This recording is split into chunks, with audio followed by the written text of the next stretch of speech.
So now what do I do? Well, I guess there's only one thing. There's something I'd like to know. Are you real? Can you feel? Hi friends, I'm Prairie Vintage. My name's Linda. I'm an energy intuitive reader here on YouTube, and I use spirit, my intuition, the tarot to communicate energies to you guys, fabulous viewers. If you guys are new to this channel, welcome. I am so glad that you guys are here and that you guys found me. For those of you guys who are returning, I'm so blessed to be here, and I can't wait to get into your reading. You guys are all very safe and welcome in this space with me today. Today's reading will be using these decks.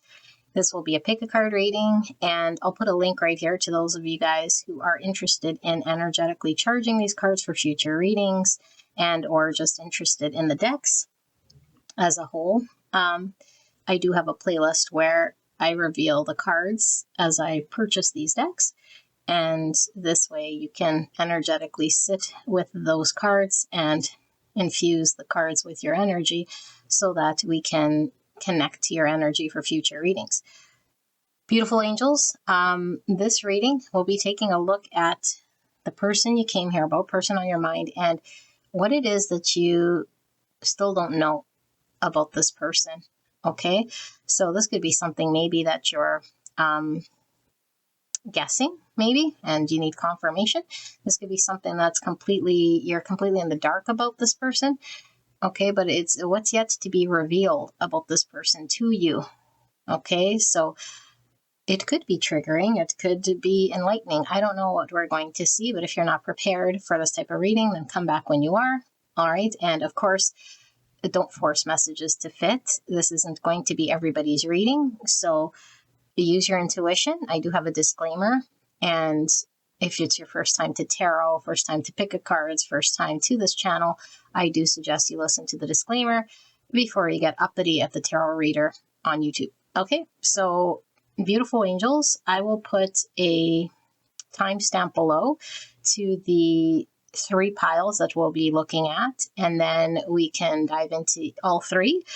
If you're opposed to all 3, you can select 2, you could select 1, you could be tapped into your own energy, or you could certainly be connecting to the person on your mind. I don't know how it comes through, but I leave that up to spirit always, whatever you're needing to hear. And of course, if it does not resonate, go check out another pile or another reading. Okay, so I will see you guys at the pick selection.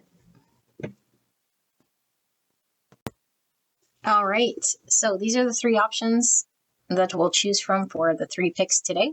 I have pre-shuffled oracle cards underneath each deck that we'll be using, and I ask spirit for the collective tuned into this reading what it is that they're coming to understand, because it's still not revealed yet about the person on their mind. So it's something you don't know.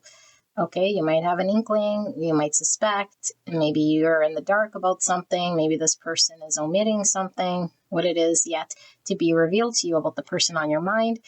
Okay, so like I said in the intro, it could be triggering or it could be enlightening. I don't know. So unless you're prepared for the messages, then I do suggest you come back whenever you are ready. So option 1 is the vice versa tarot. Option 2 is the glow in the dark tarot. And option 3 is the queer tarot. Okay, so just listen to your feels in regards to whatever pulls you in.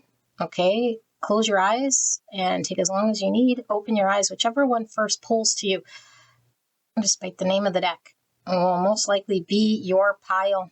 Okay, and if we don't resonate with that pile, it's okay to go to another one. You're not obligated to stay there.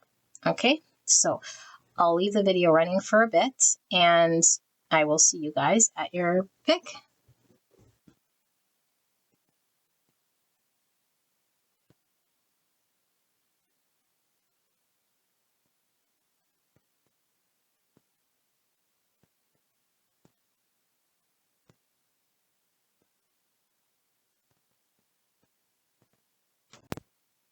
Pile number 1, you guys picked the vice versa tarot. I'm feeling a whole lot of mirroring coming from this pile.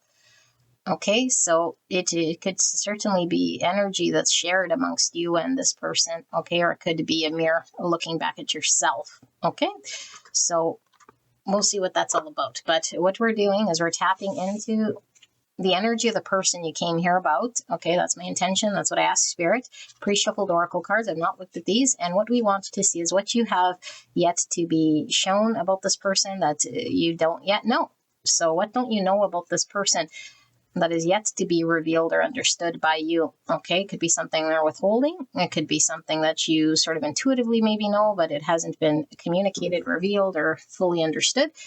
Or it could be completely left field. And so this is why we got to tap into our intuition, okay? Because I don't want to give you a message here that you're going to run with, and it's not your person, all right? So keep an open mind. Don't force it to fit. And if there's specific messages for certain individuals, I will read that, but don't run with those as though that's your story, okay? So you guys can skip ahead for sure, because I'm going to lay these cards out and we do the card layout in order to tap into your intuition. This way you know whether this is your pile or not. If your intuition is Huey, Louie, and Dewey, then you're going to want to sit through this card layout. I know you want to get to the T, but that's where we run into issues, okay? So let's tap into this person that you came here about and what it is that we don't know, all right? So we have the crown chakra, number 7. The frequency of crown chakra, the violet flower of life, supports our spiritual connection to the universe and our ability to transmute negative energy into light. Wowzers. So Cancer energy coming through. And then we have men. Okay, masculine energy pulling through here, but it feels collective. Also, here we have the dates 1976 and 1999.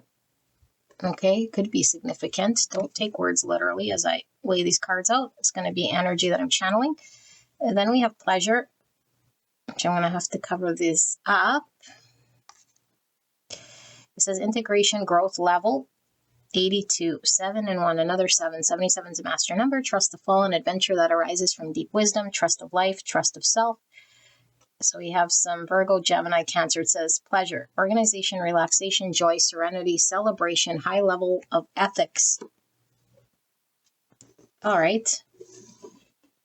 I see 2 naked women here in this deck. Some of you guys could have been pulled to pile 3. There could be a tie, okay? Only if you're called, of course. I'm getting that message for some of you guys. I'll leave it like that. It's as good as it's going to get for now. All right. Stubbornness, 63 and 9. Virgo, Cancer, very strong Cancer energy. Kate, mental tendency, stress level. Stubbornness, determination, perseverance, obsession, willfulness, doggedness, relentlessness. Type 9, the peacemaker, instinctive center between forgetting and asserting oneself with the solar plexus. And we have this image. Okay, looks like some waste sitting here in this pond that's contaminating this pond with the ducks. All right, 2 mallard ducks. And the colorful mallards are the masculine. Because I don't know if that's a colorful duck or if that's the feminine. First instinct I got was 2 masculine ducks, 2 mallards here. We have men, and then we have 2 women over here. Oops, sorry if you heard that.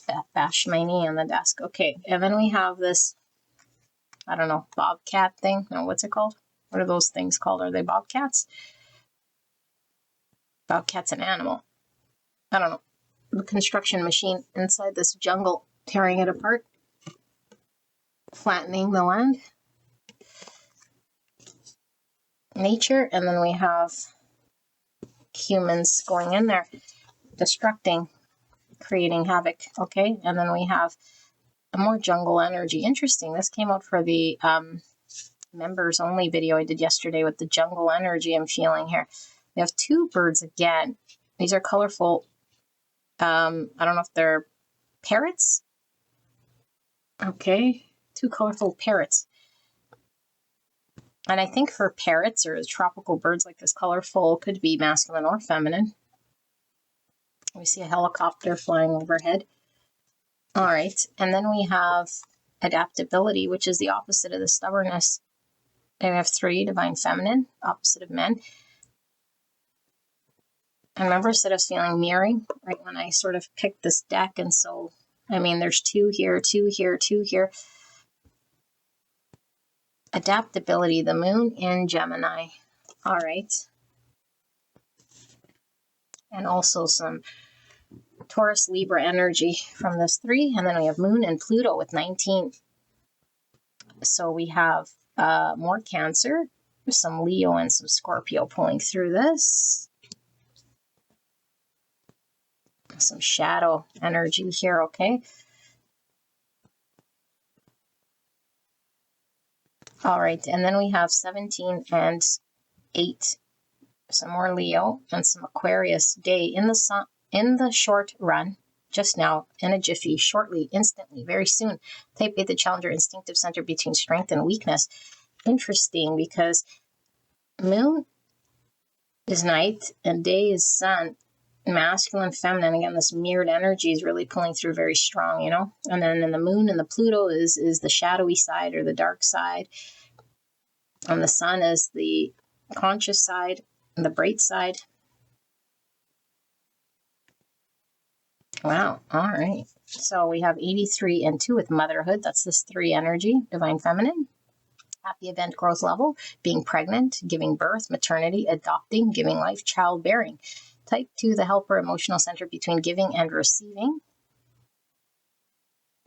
2 is Pisces and Libra energy here. We have the root chakra pulling through. All right. And then we have the drowned king. Oh my goodness. So this can talk about where we are essentially having an ego death, okay?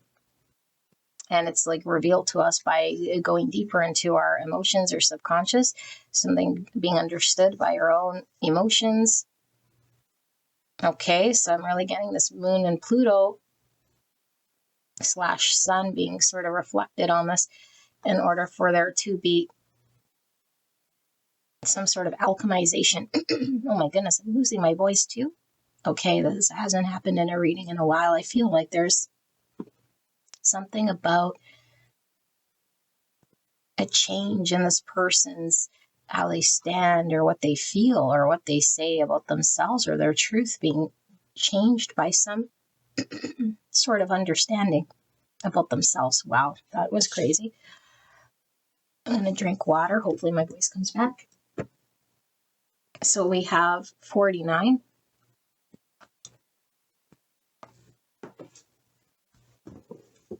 Okay. That's more Scorpio energy. Wow. A very tight throat chakra. And then we have the weight of the truth. Yeah. Oh my goodness. Their truth. This is crazy. 75. Okay, which is 12, which is hangman. Change of perspective. Everything we sort of talked about here. Wow. Pisces energy. Pisces also comes through with the moon. And this. She's crying. And I have 3 blobs. It's sort of giving me 3 pentacle energy. But I see the solar plexus. I see the root chakra here. And then the silver is kicking it back to this. It says pleasure. But really the silver for me is like we don't know of our full capacity or highest potential here. And so we might have other beliefs that sort of keep us limited. It's like an 8 swords energy. Limiting beliefs, understandings, and shifting our perspective to understand what we're all about or our highest potential. Okay, something about emotions really pulling through here as well. Wow. Balloons. Celebration. Ascension. Yeah. And look at the colors here. Red, green, and orange. Red, root chakra. Green is the heart chakra, and orange is the solar plexus. Or, sorry, the sacral chakra. Yellow, too, is the solar plexus. Yeah, there seems to be an aligning of self happening here through an ascension process. And I really know what I'm seeing. Oh my goodness, I'm seeing a birthing canal, or water breaks. And this is like we're reborn here from the shadow.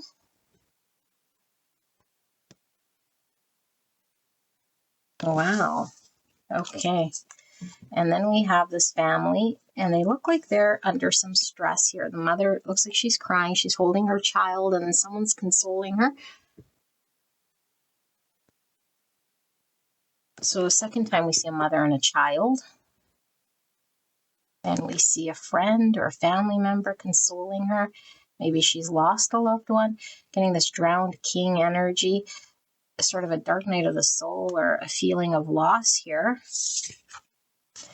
A process of loss. The herald, small regrets and longing. Could be this energy for sure. We're seeing two snakes intertwined. Snakes talk about wisdom and healing. And it's this rebirth process. We shed the old because the snake sheds its skin, and then it's sort of reborn anew here. The hare to me talks about divine timing. Okay, but hares run and they're quite spooked very easily here. We have the moon, which could talk about, again, this shadow or this deeper emotion, this fear connecting to the subconscious. Okay, and then we have the bedwetting. Oh my goodness, remember I said water coming out? The water breaking here? She's pointing her finger and she's laughing. The 5, mocking someone for being overly fearful. Unprocessed trauma, which is this shadow thing that we're seeing. Loss of control, shaming others. 5, Taurus and Sagittarius energy. Oh my goodness. And then we have recovery. 241. 7, Cancer energy again. Suddenly recovering from an illness or heartbreak. Recuperating, healing, slowly getting better. Yeah. All right. 4 swords. And then we have family betrayal, profound violation of trust involving deception or abandonment, fractured unity. Okay, this message is so freaking clear, but we will pull tarot to clarify after, but you guys can definitely skip ahead to the channeled message as I rejig this thing, because when I channel, I need it in a certain way. Alrighty.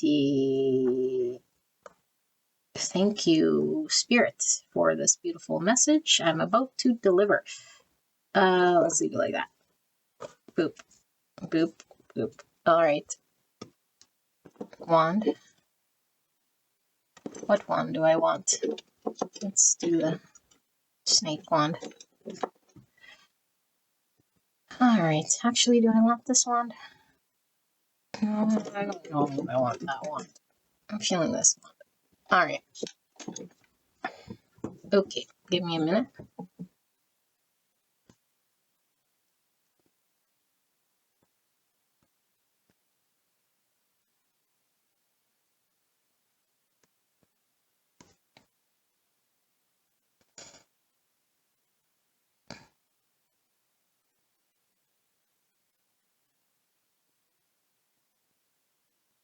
Okay, pile number 1. This message is really clear. Okay. We'll do tarot just to get more if we need. And obviously this might become more clear as I sort of go through and unpack all of this stuff here about the person you came here about. Okay. So for signs, heavy Cancer in this pile. Okay. But it could really just be the way I'm going to be channeling this, because it's very family impacted here. Experience with family. Okay. Now, of course, emotions as well with the Cancer here. A defensiveness, but a softness on the inside. But anyway, so we have Cancer, and then we have Leo, we have some Virgo, we have some Gemini, and we have some Pisces and some Libra, and Aquarius and Scorpio. Okay. Some Taurus, sorry, as well. And Sagittarius, but that was a smaller amount. Okay. So beautiful people, this person you came here about. Okay. Remember, you could certainly be tapped into your own energy, blah, blah, blah, blah, blah. Which I always say, because I always got to put that disclaimer out there. But I'm going to read it as the person you came here about. this person's really, really, really impacted by their upbringing and their family environments that's created a version of this person, okay? And you might already sort of know this, but I don't know that you know the depths of all this stuff, okay? Because I feel like this person has been seeing their caregiver, whether they were in a single family home, a divorced home, a double family home. It feels like their role models here have acted in certain ways that it made this person carry beliefs about themselves that hasn't helped this person. In fact, this person has beliefs that are detrimental to their full potential. Specifically, I feel when it comes to engaging with other in order to flow and let themselves sort of enjoy connection, enjoy truth, enjoy pleasure, enjoy relationship, enjoy themselves. There seems to be a very, definitely this person, how you'd resonate. They're either very guarded, defensive. This person could be very fixed in their ways. They could be very much outputting some sort of defense mechanism. Okay, it could be like a 9 wands energy. It could even be a 7 wands energy where they're sort of totally like mindset on proving something, but it could just be still and guarded. Okay, but either which way, it's like they believe something about themselves and have been believing something about themselves that is damaging, okay, to their growth and to who they've been. And I feel like the bigger message here is your connection with this person, because this is something that is pulling through very strong, has made this person enter in a period of aligning with greater truth. And I don't know if you've mirrored this to this person or just experiencing you or something about the point in time now, which I'm doing this reading, or when you're watching it, I should say, because this reading is timeless. So whenever you're watching it, this person is going through an ascension process where they're aligning more and more with who they actually are, and they're being reborn into this beautiful energy. And it's scary. It's scary for us because we dive into those shadowy parts of ourselves that we don't understand, that we walk away. And so when we experience something traumatic or abandonment, which I do feel here, it feels like a type of abandonment. So either we got shut down, or the deepest part of us didn't get supported, or a parent left, or we experienced a loss. Okay, I feel like this experience created a fragmentation of energy where this person stored that experience away in the cellar of their being, okay, the subconscious, the darkness, the shadow. And now this connection or this experience they're having at the time you're watching this is revealing to them these scary parts. And I feel like this person has been maybe really guarding under lock and key, this, not consciously, of course, but the self that fears re-exposing themselves to trauma or to a similar experience that's left them feeling discombobulated or disjointed, or just, like thinking of themselves. Because I feel like this person has it's coming through as a shame. It's coming through as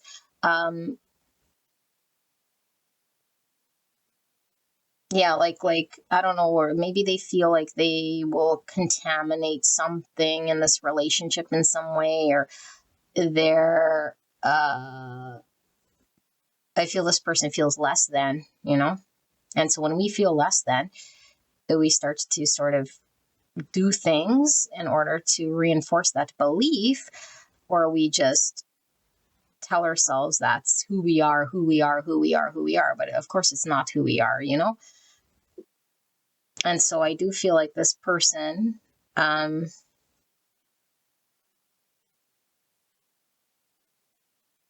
is going through a process of ascension. I do feel like for a lot of you guys, it might be a challenge just to even work with this person, get them to carry their own weight, or it feels like if anyone's engaged with this person, it could be very imbalanced, because this person could be somebody who withholds. This could be somebody who, again, like I said, is just defensive, who might think, what's the point? Or they might even feel, if we don't fully understand, someone somewhat of a taker of energy, okay? But it's not that this person wants to take anyone else. It's like, when I'm not generating my fullest self, because I have blocks and limitations that I believe inside of me, it's like other people sort of have to carry that emotional weight.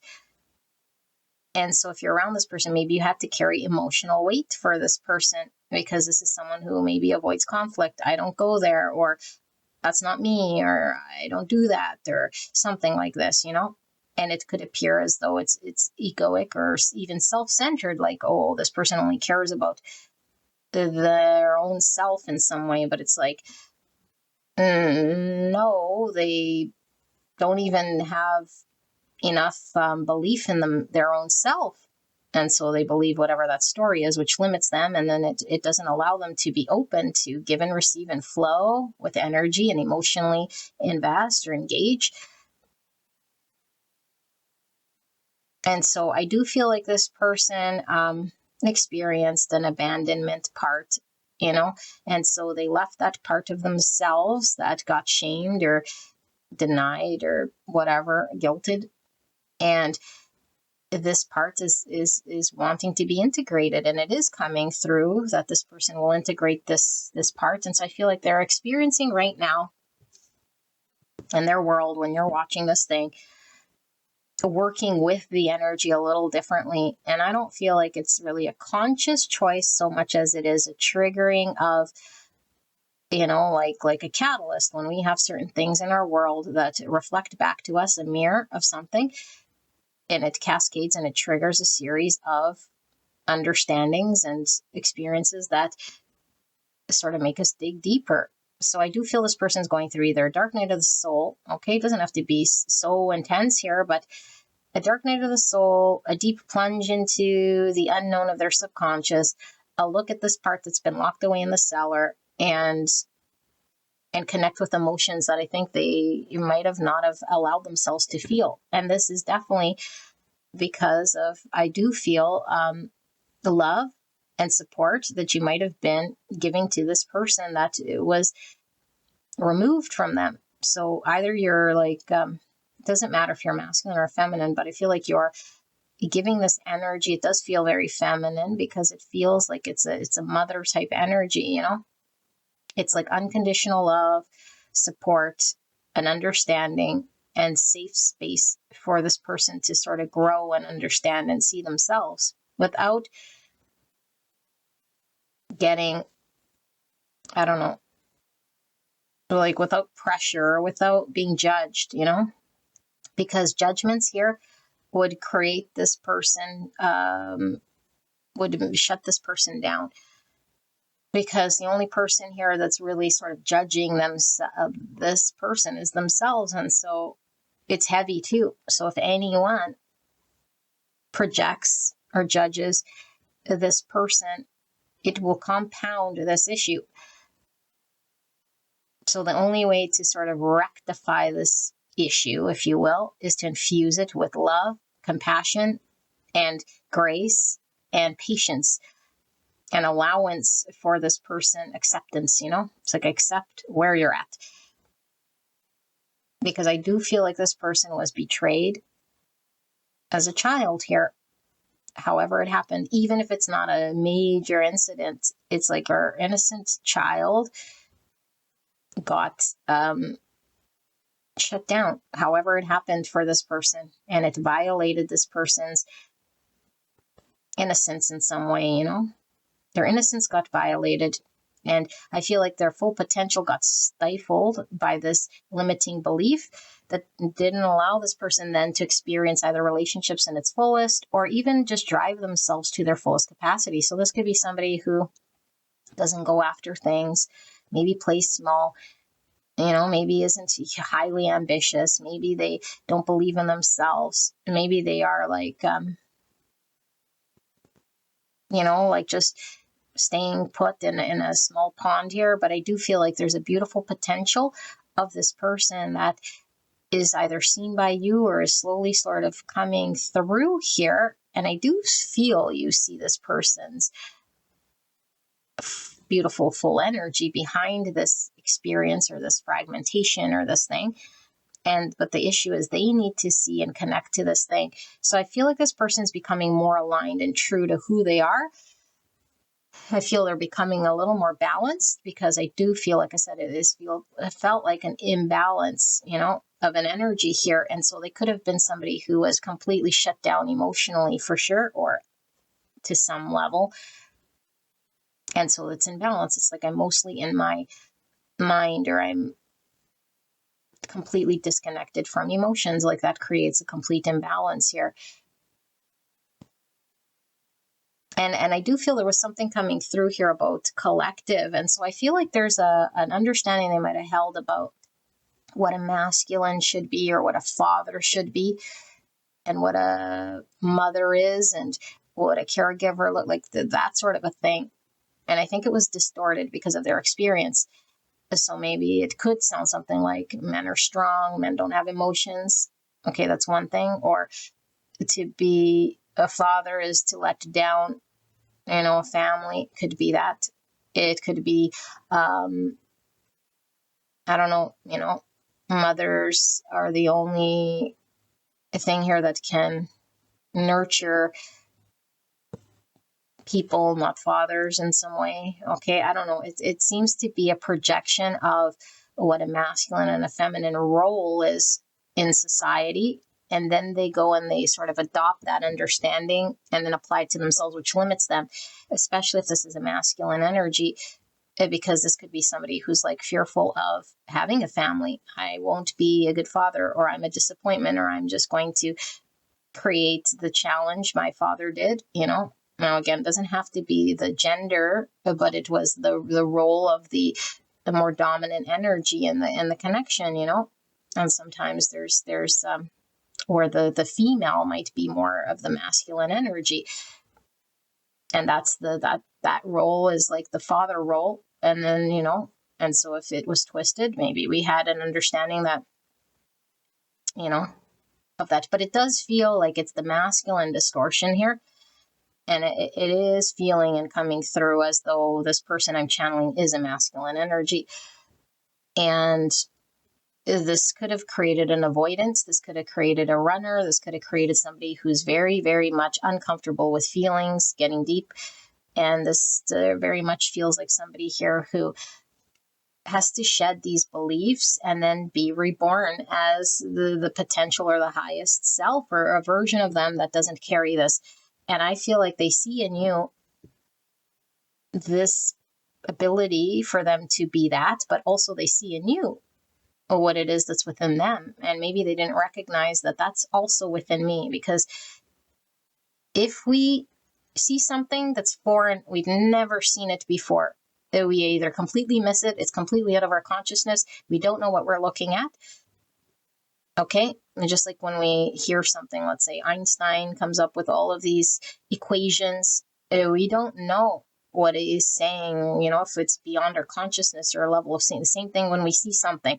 Okay, but when we see something that we like or dislike in another, it's because we have it within ourselves, or otherwise we couldn't recognize it. And so there's a mirror of beauty that runs within you, that this person has within them. But when we see it in another, we think it's that other, it's not me. But it's like, no, it's within this person. And I think they're realizing that within them, because of this beautiful mirror that you're holding up to this person, it's like, I have this ability, I have this thing. And so I don't know if you've been just reinforcing, cheerleading this person, or like doing something here, And I feel like this person might have been somebody who just maybe didn't do a whole lot of self-care. Maybe they just sort of ran with whatever is. I feel like this person could have been somebody definitely who wasn't doing any shadow work, I don't feel. And then they're sort of submersed into this sort of experience of reflection and a deep dive into their emotions and taking a look at some of the stuff that's coming through. Not that they chose to do this, but it's coming through as an awakening of sorts. So I do feel like this person is more connected to their divine nature, more connected to spirit. Okay, I feel like this person, like they carried a lot of shame, and it could be that they just experienced that shame as a child, and then they carried that mother's voice or that father's voice, and that voice that was sort of put upon them, and that's the internal dialogue. And so I'm shamed for feelings, or I'm shamed for, and so I do feel there's shame. I also feel there might be some envy, people are better than me, or a comparison. So a judgment, a comparison, and envy, but that's only comes from when we think we're lacking or we're less than, and the shame, and driven by guilt because I'm not good enough to do, and then therefore I carry that guilt. And so all of that stuff is creating how they output and how defensive this person is. And so I feel like this person might be somebody too who has a lot of distortion in the root chakra. So when we have that, we feel very unstable. So they could have felt very unstable. They could be somebody who coped with this thing in unhealthy ways. Addictions, vices, immediate gratification. Okay, but I feel like the unhealthy part here is not allowing themselves to emotionally sort of feel and express what their experience has been, maybe as a child, and I feel like this person has been carrying this burden for some time, and maybe saying, like, the longer I can sort of withstand or withhold my emotions from this experience, the stronger I am, or the more I'm proving something, because I feel there's a proving to myself. But all they're really proving to themselves is that story and that narrative that they've been carrying, but it's like, I don't know, maybe the running has been proving to them that it's like, I don't want to be like that. So the more I run, or the more I sort of do this thing, the less I'm like that parent, because I don't want to be like that parent. Okay, so when we say, like, they believe that they are all those things that I said, shame, this, that, it's not that they're consciously believing that, because remember, the sun is coming, meaning the consciousness, the awakening is now coming online. So now I know what my true actual belief was. What was anchored in me was shame. But what I might have believed consciously was that I don't want to be like that.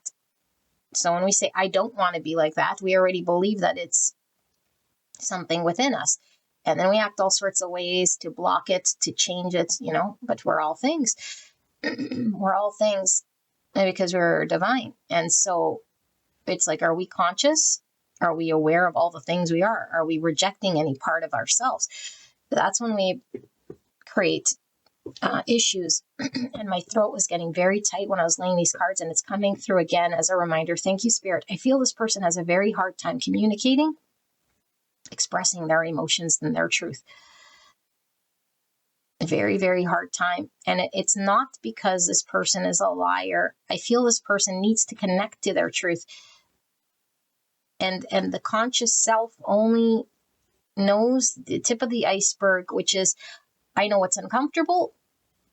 I know sort of what's happened to me. I know what I don't want to be. I know what makes me feel awkward. And so I will do on the surface what I need to do in order to protect that small child within me, or that thing, and I act as if. And so this person's been acting as if through a way of defensiveness and all of that stuff that I mentioned, in order for them not to be shamed and all of that stuff. But they were carrying the shame, they were carrying the envy, they were carrying the I am less than, or I believe that I have some sort of deficiency here. Okay, and so if this person hasn't been honest with you about their feelings or their childhood, okay, it would be because they carry this thing here. And they're really being called and awakened to spirit and their divine nature in order for them to experience love, emotions, and the truth of who they are without running, avoiding, resisting, and being able to experience that. I feel, yeah, like it's coming very strong, like ancestral wounds, and their environment didn't support them. It felt very not good, and I feel like if you there's so much coming through. If you just sort of appeared in this person's world, it's like an opposite energy. It feels very fruitful. It feels very abundant. It feels very lush.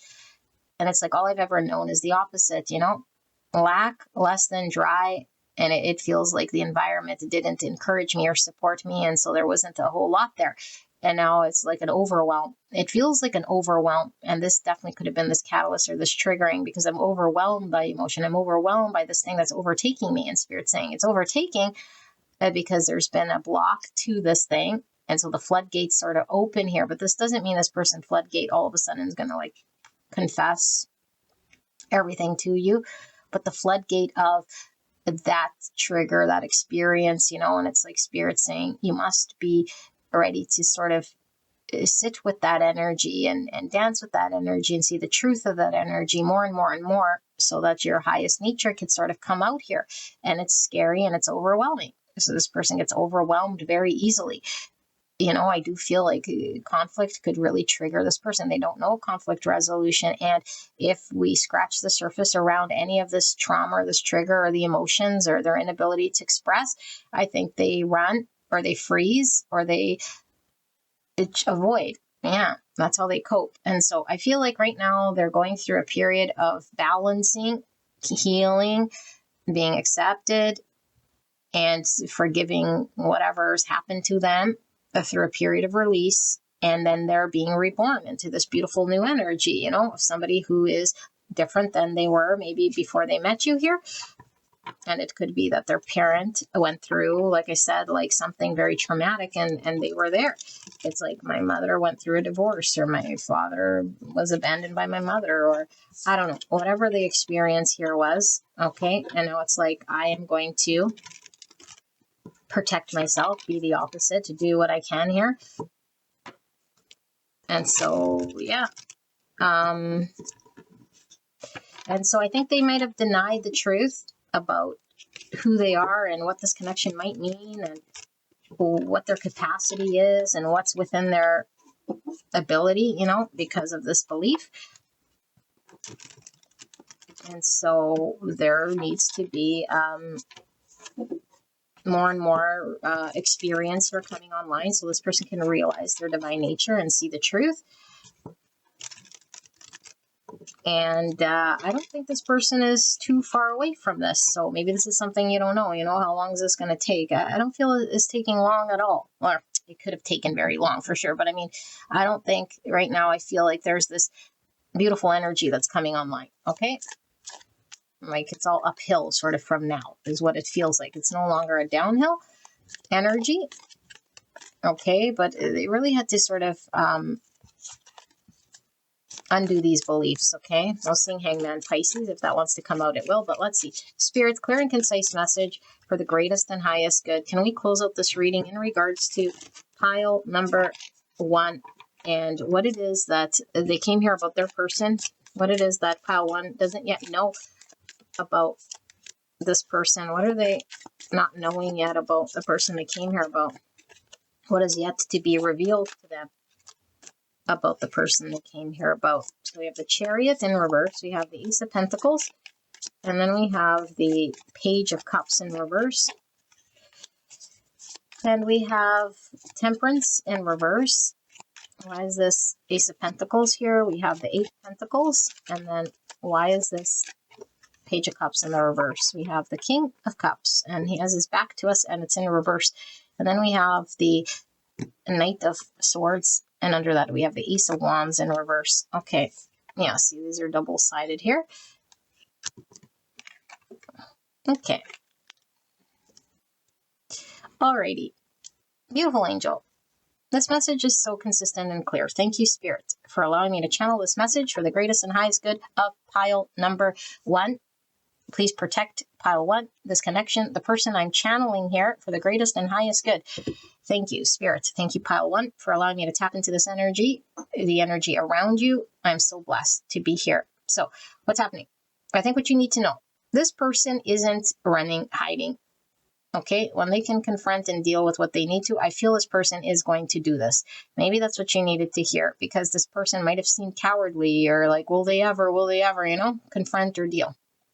Yes, but I feel like this is the thing they must deal with and sort through before I feel this person can move towards maybe something you have in mind with this person. Like, why are they not expressive, or why are they not showing interest, or why are they not moving in this direction or that direction with me, or something like this. And it has absolutely nothing to do with their feels for you. I feel there's deep love here. I feel this person's emotionally stunted. Okay, their growth emotionally has been stunted as a child, and it's blocking their heart. And this is why this person is emotionally unavailable, or might seem very sort of cold here. Maybe this person says things that seem kind of cold or very abrupt, or like it's not coming from the emotion, but it's coming from something like this. And then we can internalize that and really say, oh, this person is just cold. This person doesn't feel, or this person is like, they do, but it was stunted here. And this is what they're confronting and dealing with. And so I feel like this person is working towards this. I do feel like Spirit is talking about them creating something very abundant here in the 3D. Okay. So if you're wondering whether this person will create something that is seeable, doable, touchable, tangible here in the 3D, yes, I feel there's a beautiful opportunity for this person to do this thing, okay, for themselves, of course.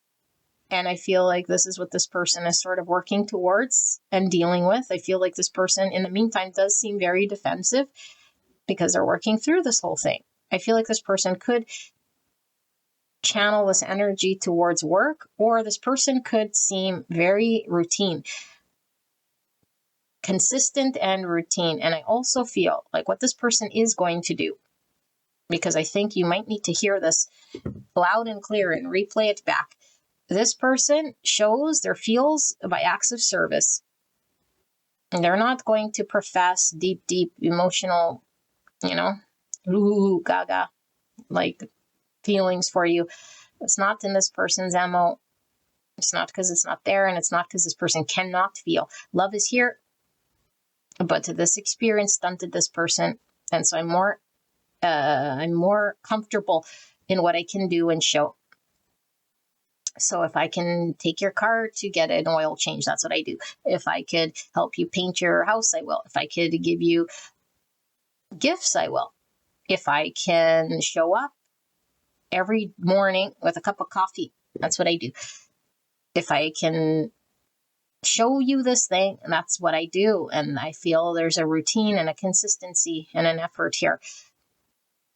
And so I feel like if you're wanting, okay, because you always have a choice. If you're wanting this person to have the room, the space, and accept them how they are in order for them to experience their potential and see wherever they may go, then I would see this routine or this pattern or this consistency as something that is a positive thing.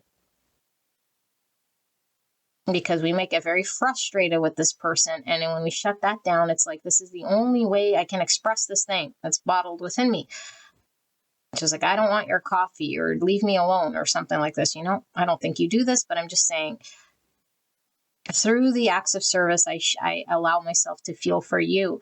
And you might be, well, I want you to take me for dinner and then express to me all the truths, and it's like, well, maybe they take you for dinner and that's about it, So you could be emotionally falling flat here with this person.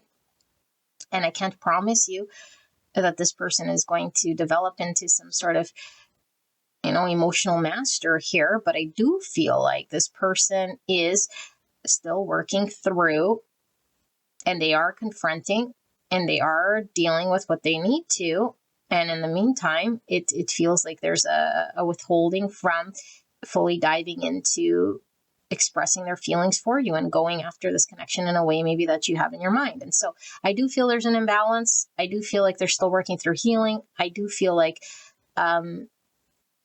very strong Cancer energy. It really pulls through this reading, okay? And then we have Sagittarius here and more Cancer, Scorpio, Pisces. It's all about them having this shell, and it's there for a reason for them, you know? And this is how they create their shell, to protect themselves, to protect their emotions, to protect their insights from getting hurt and experiencing whatever they did.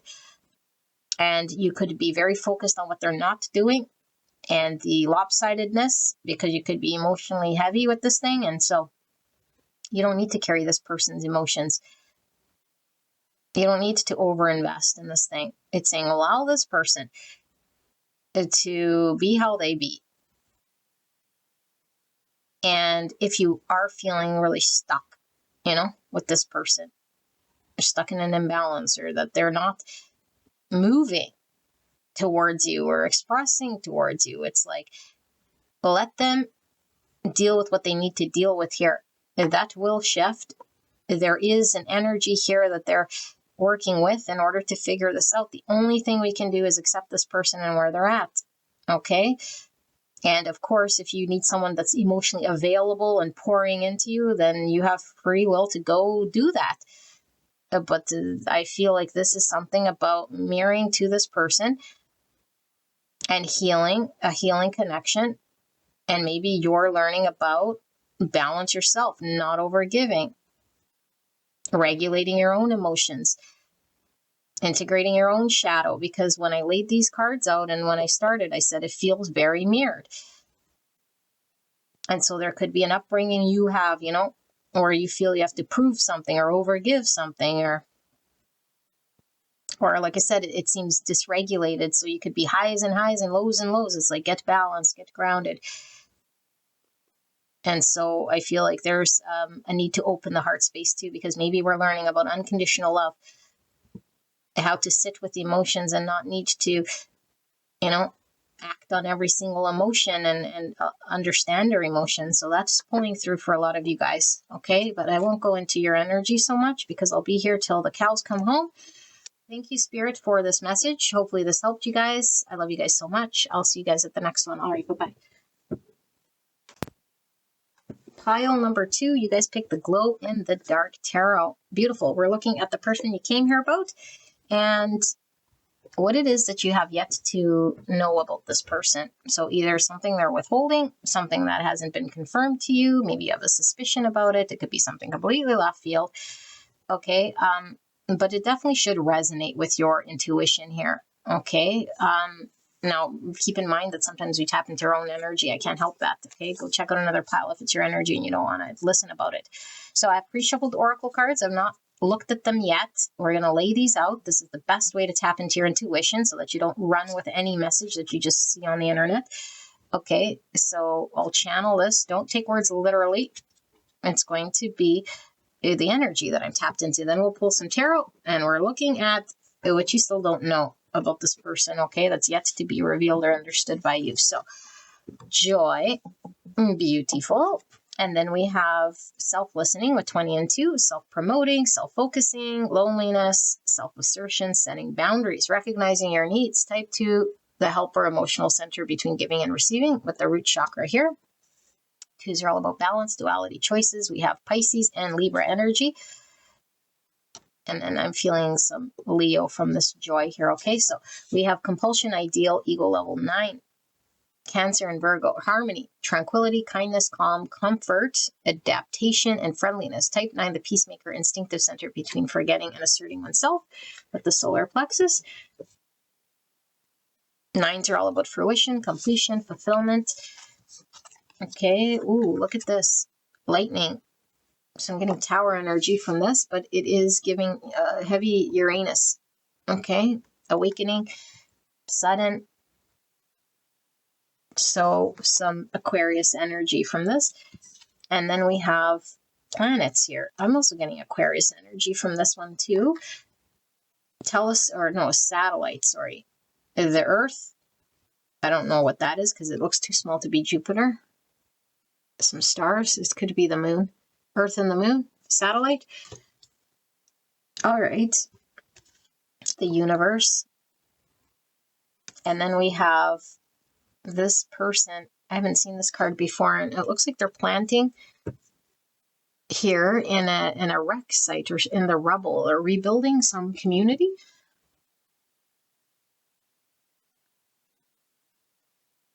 So it looks like we experienced a natural disaster, like a hurricane of sorts or a storm, and then we had to rebuild that community. All right, so we have manipulation. Saturn in Scorpio. No, Saturn. My goodness, Jupiter. I'm so sorry. Jupiter in Scorpio. Okay, Jupiter is the ruling planet for Sagittarius and Pisces. So we have 8 Leo energy coming through. Manipulation. Jupiter in Scorpio. Yeah, okay. And then we have seduction. Oh my goodness. Jupiter in Pisces with the number 12. Yes, so Pisces energy, Scorpio, and Leo energy. Also some Taurus energy coming through with the 3 for me. Okay, and then we have Jupiter and Uranus. Oh my goodness, remember I said it was Uranus energy from this? And Jupiter coming through twice. Jupiter, when it's exalted in whatever sign, it sort of magnifies, okay? So it could magnify shadow and it could magnify the light. And so Jupiter and Uranus is giving me a very strong, like, Aquarius energy. Okay, but Jupiter's a ruling planet for Sagittarius and Pisces. And wow, this is like explosive sort of energy coming through here. Is that 47? Yes, 47 or 11. Okay, 11 is a master number. Divine inspiration, synchronicity, the encouragement to keep going. And then we have Sirens, 52, number 7, Cancer energy. It's a psychological manipulation, tapping into deepest desires and vulnerabilities and temptation. Wow. Okay. This is going to be an interesting reading. Exits, get out, time to move on, endings and closures, freedom and release, relief and escape, rebirth and choices. Sorry, I do got a shuffly doodah then. Till I feel it is where I need. 29 or 11. So we had another 11 here, right? Yeah, 11, 11. Some of you guys could be on a twin flame journey, okay, because I usually get that pulling through some of my readings. And we have humiliation, 57 and 3, divine empress energy. So denigration, disregard, dishonor, affront, disdain, and lowering. Type 3, the achiever emotional center between appearing and authenticity, fundamental injury. Solar plexus, solar plexus. Okay. And we have jealousy, 49 and 4, masculine energy, feminine, masculine. Okay, jealousy, comparison, desire, envy, lust, rivalry, lust with sirens here. Feeling of lack, the individualist emotional center between lack and abundance with the purple. So purple is the spiritual chakras. Sin, ego level. 4 is Aries and Scorpio. And then 3 is Taurus and Libra and Pisces. Okay, and then we have communication with 14. More Taurus and Sagittarius. It says the frequency of communication supports our ability to exchange information in many different forms. It reminds us to run every piece of information, both incoming and outgoing, through our heart, the center of our truth, to stay in the flow of source and balanced exchange. Alrighty, beautiful. And then we have sap of the moon plant, 41, or the number 6. No, 41 is 5. Sorry. 5 again. 5 is a master number. Change is the only constant. Divinely orchestrated change. Sap of the moon plant. I'm being called to read this. Hopefully my book is out.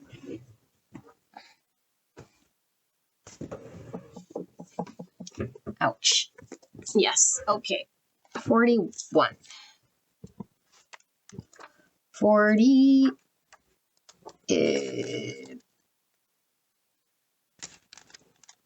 I went the wrong way. I did. It's over here. Right there. All right. So it says nocturnal, sacred water of the unconscious. Lucus linearia is an ancient substance said to be born of water, plant, and moonlight. This elixir develops in the depth of the night and is thus a metaphor for the wellspring of the unconscious. When this alchemical magic is afoot, it's all about dreams. The answers you are seeking will not come from the intellect, nor the opinion of others. It will surface from the depths as if rising from the ancient waters of your memory. The work is to rest, restore, and awaken your celestial senses. Do this by pausing, by releasing your grip. Top of the moon plant signifies you are in the deep territory of destiny and imagination. This is a mythic moment. The dream is waiting to show itself, but awaits your sincere invitation. Ask and rest. It will be revealed. All will be revealed, sorry. All will be revealed. Okay, perfect. So, the one who needs to control, number 2. Okay, so 22 is a master number. Peacemaker, diplomacy, healthy, energetic boundaries, and divinely guided relationships. Alrighty. And then we have laughing and crying, 45, or the number 9. And then we have giving of the heart, and this oracle card, beautiful, giving and receiving, being able to accept, okay, and give. And then we have 2 puppets on a string, wearing white, and this is all about the authentic self. Puppets have strings, meaning what? We're controlled, okay, or feel controlled. Devilly energy, Capricorn energy coming through here. And then we have the Archer, Sagittarius energy, biding your time, planning ahead. And then we have the Baddie, 171, or the number 9. Confident, attractive, and independent woman or person who is unapologetically herself with the glasses. Okay, this energy is going to be triggering. Just saying. Where should I put it, Spirit? Over here? Sure. Alrighty, give me a moment to tap into this energy.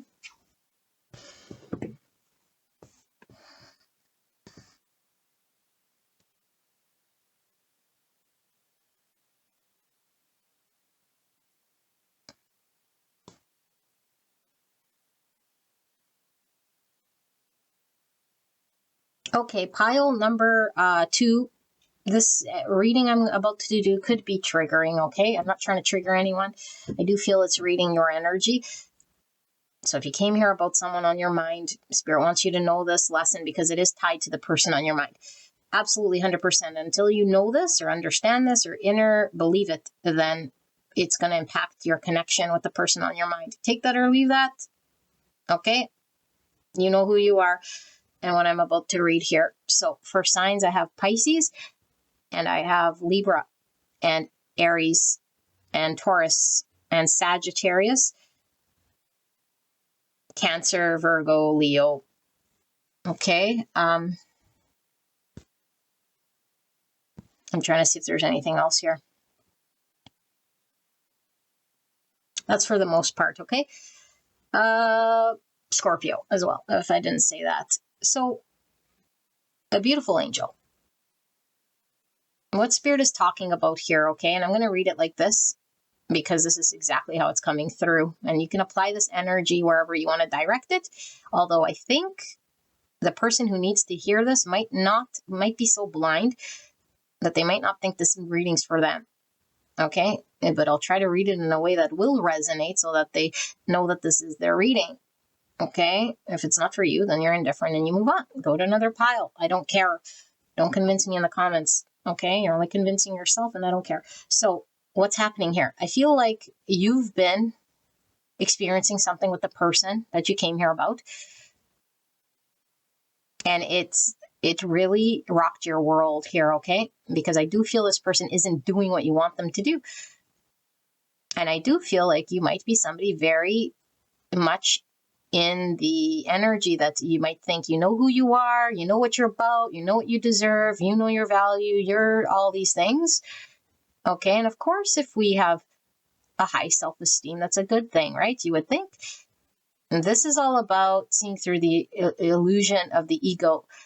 There's no such thing as high self-esteem and someone is to do and someone's not to do. There is no such thing as this. And so this experience that you had here is to humble you at the end of the day, but not just to knock you down a peg so you can feel bad about yourself.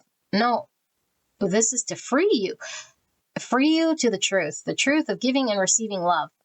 Love has no conditions.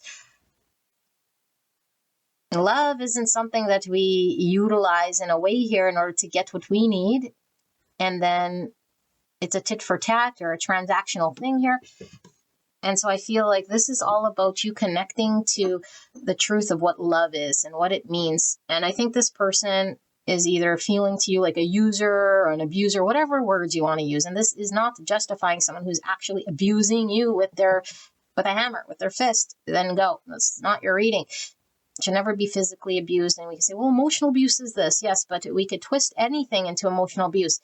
Someone can say my shirt is ugly, and I'll say they always say my shirt's ugly, and another person could not care. So my shirt's ugly. Good. That's your opinion. That's not emotional abuse. It is what we say it is. And if we take it in as emotional abuse, then of course we're taking it in as that, and this is what it's showing you. Okay, it's not saying this person emotionally abuses you. This person is saying whatever, or this energy is saying whatever this person is doing, not doing, is irrelevant. It's showing a mirror to you, to the truth, so that you learn about unconditional love, how to give and receive love in your world, not so you could love this person still anyway and take the abuse. No, it's saying, how do you connect with love? How do you connect with relationship? Do you have an unhealthy way of engaging in relationship that doesn't allow you to go to the depths of the truest way to love? Because love is not transactional, and love accepts as it is. Love doesn't wish things to be different, doesn't try to manipulate, coerce, say certain things, or put a whole list together what they need in order for that person to be loved back, And this isn't saying relationship. It's not saying in order to be, like settle for any relationship. It's strictly talking about learning to love other. And to love other, we must allow the heart to open without any sort of restriction. The mind will want to restrict. The need that doesn't want to be vulnerable. The part that says, this is the story I'm attached to about who I am and what I deserve and what's for me. And the stronger that attachment and that belief, the harder the fall, the more difficult and challenged we are when we experience someone who is showing us the opposite, that we're not that. We're not that egoic identity. Okay, because ego works both ways.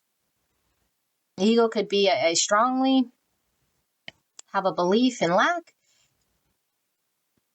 or I strongly am attached to an understanding of something that I am. Okay, but either way, that's both egoic, because what that means, okay, and like I said, I'm going to slowly stop using the word ego. It's a mind activity that is real to us, that we generate. And we, as long as we hang on to that understanding that we have, and the more attached we are to that, the more we must keep it alive and real, because the ego self, or the self that generated that's the only way to protect it and validate it and find evidence of that and confirm that. Because the minute they can't confirm it and support it, then it becomes an untruth, and my whole paradigm, my whole understanding is shattered. It feels like a death. So this is why I go and seek out things that will confirm and validate that belief, and I deny, and I put up boundaries around things that threaten that belief. This is how I control relationship. That's not what love is. That's transactional. So I feel like this relationship could have been something that was up and down and up and down, and Spirit saying, yes, it's knowing. Spirit knows when this person comes in and when this person comes out, in order to keep showing you what you've healed, whether you've ascended, whether you've seen this lesson, whether you've connected to the truth of love. And so I feel like for this pile, you've had a huge awakening. This person triggered you, has created some set of circumstances in your world, and you could be anywhere on this sort of timeline here. It's like, this person is driving me nuts, or this experience, and it's like revealing this big old fat truth to you here, because what it really is doing is making you see yourself. And I think that as long as you don't look at that part and you're looking at this person as what they say or what they're going to do, or whether they're committing, not committing, whether they are consistent or not, or whether they are doing the thing that you need them to do. Okay, because I feel you're wanting some sort of validation of the ego or support of it or evidence of it. And if they don't, then it means this, that, and the other. And no, it doesn't mean that. Your ego is making that story up. It doesn't mean anything at all. Okay, but if we don't look at it, what I'm really getting is you not wanting to look at it, or you just out of program not looking at it, because the self that created this does not want to look at it. And so the conscious self, which is you and what you're aware of, is just about the action. What is this person doing? And when's the last time I seen them? Or why did they do what they did? And that sort of thing is really outwardly projecting. It's saying this external person, the event that happened, is all I can see. I can't see beyond that, deeper than that. It's like, yes, this event, yes, this person, and all those things doesn't mean they're right, doesn't mean that they should come and go, but it's saying, what is that reflecting about me and how I love or how I cling or how I attach, or my expectations that I might put on another to be a certain way or to do certain things that are going to then make me feel this way and that way. Because what Spirit is saying is like, no one else out there, the truth is, it can be consistently bringing the truth about within you consistently, except for yourself. And so there's a great truth within yourself that must be connected to. And when you connect to it, you will be the generator of this thing. And so nobody out there will be able to pull at that and make you feel any sorts of ways. I feel less than now. I feel less attractive now. Or now I feel like, I'm a princess, or now I feel validated, or now I feel seen, or now I feel like I'm loved. Now I feel like I'm whole. Now I feel like I'm rejected. Now I feel like our emotions will constantly be ups and downs, pulled on someone's comings and goings. That's why this person comes and goes. That's why this person disappoints the shit out of you. You're experiencing this disappointment, but we're also experiencing another thing here that's also very real. Love, a deeper truth, a connecting to something that we can't put our finger on, and we feel it, and we might know it's very spiritual. So I feel a lot of you guys might have also been awakened to your spiritual nature here. There's something about your, like the divine sort of coming through you now. Maybe you're seeing visions. Maybe there's telepathy with this person. Maybe you're getting really strong dreams. So there's dreams, there's telepathy, there's the divine. Maybe you're getting downloads. Maybe your psychic gifts are even coming and something like this. Okay. But I feel like the side that we can chalk up and say, well, this is just human. No, this is an egoic program. And we pull from these programs and we justify it. And we're ascending. And so certain people are given this blessing and this gift to see the truth of their divine nature, which rests in love, being open to love, giving and receiving love without conditions, programming, trying to manipulate energy.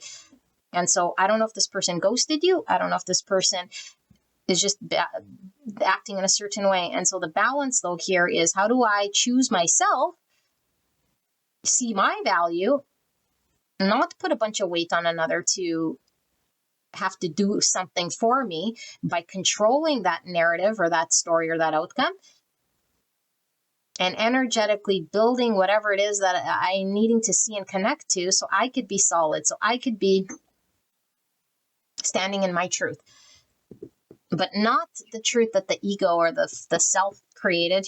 My truth is, you need to do this and you need to do that, and I'm going to give you a list of things that you should do and have to do, and in order to be in my world, and I'm confident about this, and I know it's very strong. It's like, no, this isn't about my knowing at all.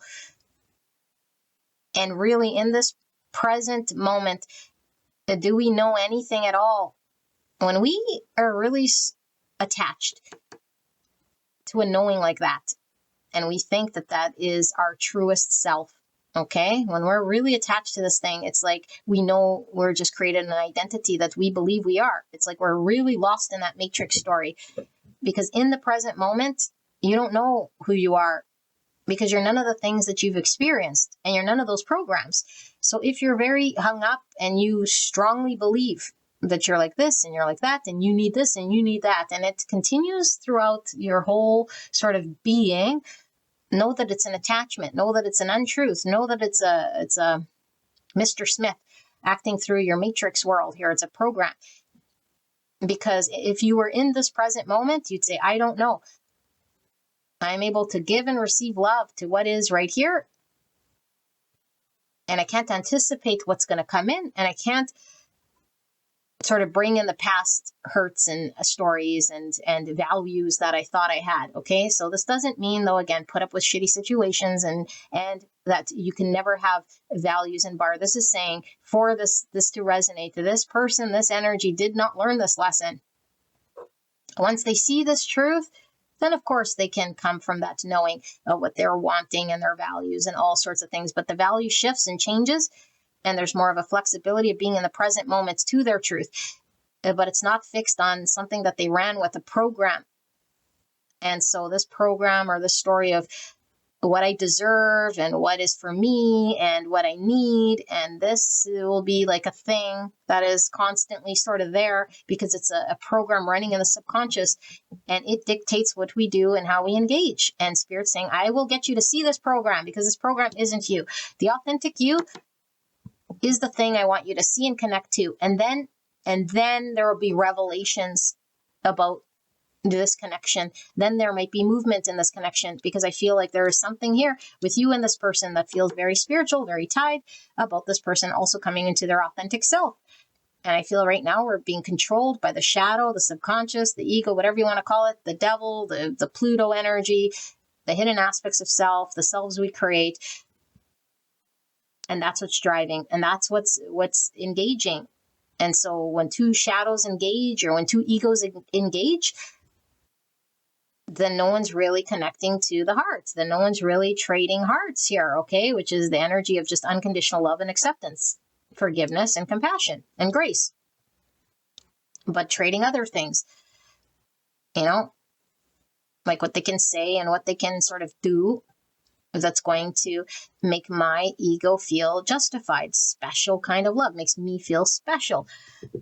No. And so I feel like there's been an experience with the person you came here about that has been shattering some regard of the program, some aspect of yourself in order for you to rebuild in a healthy way. And healthy means more connected to the truest, authentic self that is not attached to an identity, and it doesn't seek control. And control only comes when we fear that in which we're wanting. And so we will, when we believe in separation, when we believe in lack, okay, which everyone does at birth after a while, because we're given a set of, let's say, instructions, It's like, do something with yourself, become this, this is your name, this is you're a boy, you're a girl, you live like this is your religion, this is your culture. And so at birth, though, we have nothing. And then we're given this set of programs.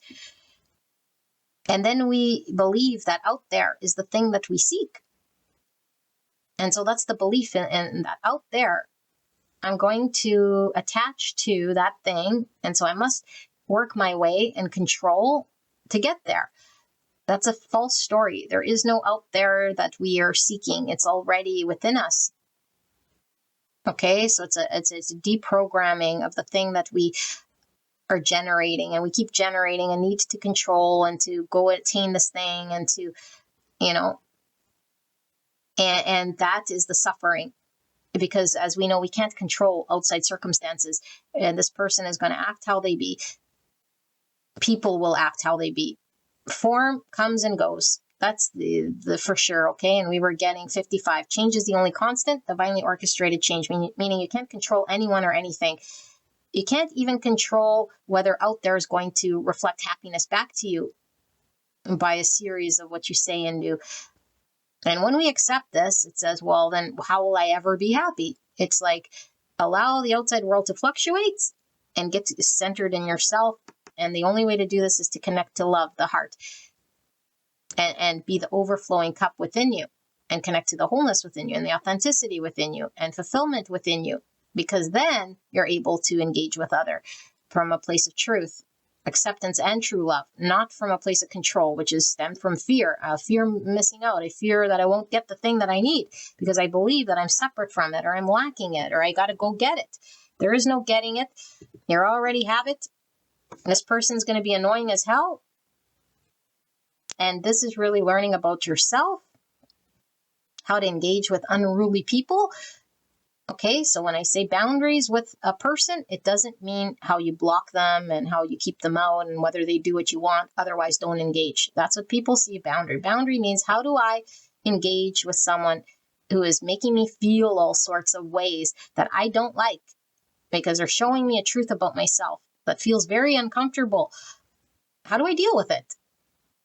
Can I be in a body that feels this dysregulated, emotionally turbulent when somebody's acting all sorts of ways? How do I deal with it without defaulting to the ego self that tries to control, that tries to sway, that tries to do other things in order to make the story go a certain way? Because I fear losing out. I fear that I'll not get. I'll fear that out there is the thing that's going to then be mine, or that I need because I'm lacking. And there is no lack here. And so Spirit wants you to find bliss, find peace, find balance, find a place where your emotions can be stable and grounded without an external person that's going to be up and down or whatever this person is doing here. Okay, so I feel like you're maybe projecting into the future about how this person should be for you. And so there could be a lot of attaching to that. This is what I need from this person. Do you? Or is that something you already have within you? And Spirit wants you to connect to that and say, now you've connected to what love feels like, what love is. Now you can engage in love because you've learned the lesson. You've seen the thing. So I feel, yes, it's high level. Yes, it's about you being connected to the divine, whole and complete, and zooming out of the way that you're engaged in love or a relationship, because it's creating your suffering. And this person will create the suffering for you because that's their role, to mirror to you this thing. And I feel you're mirroring to this person something here, okay? So, clear and concise message for the greatest and highest good. Give me a second here because I think I got a text.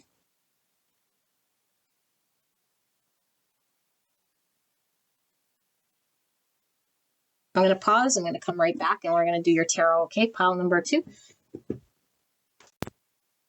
All right, sorry about that. So let's ask Spirit for anything that I've missed here for pile 2.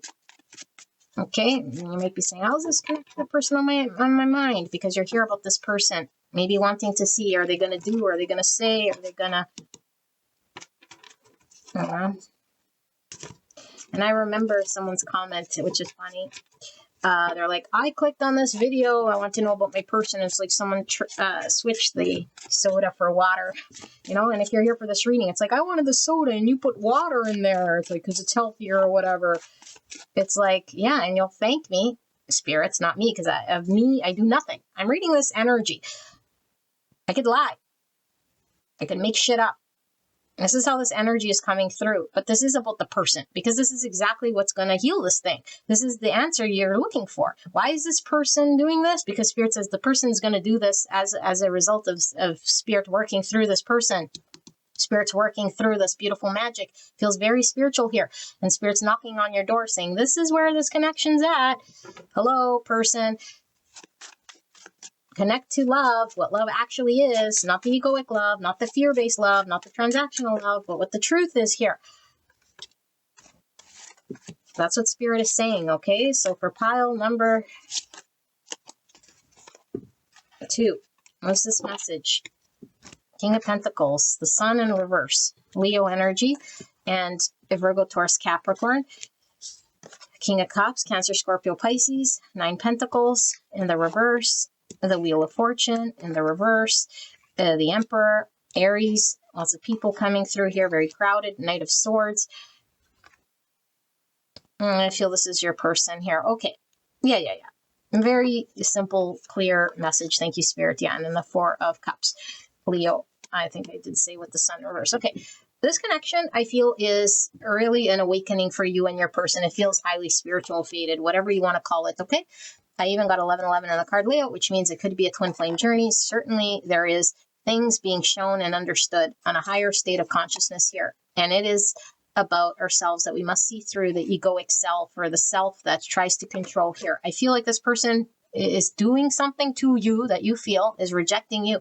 This person seems not interested. This person is not committing. This person is not doing what you're wanting them to do. So it feels stuck. And you're like, oh, I feel this person has feelings, though. In fact, you know that this person has feelings.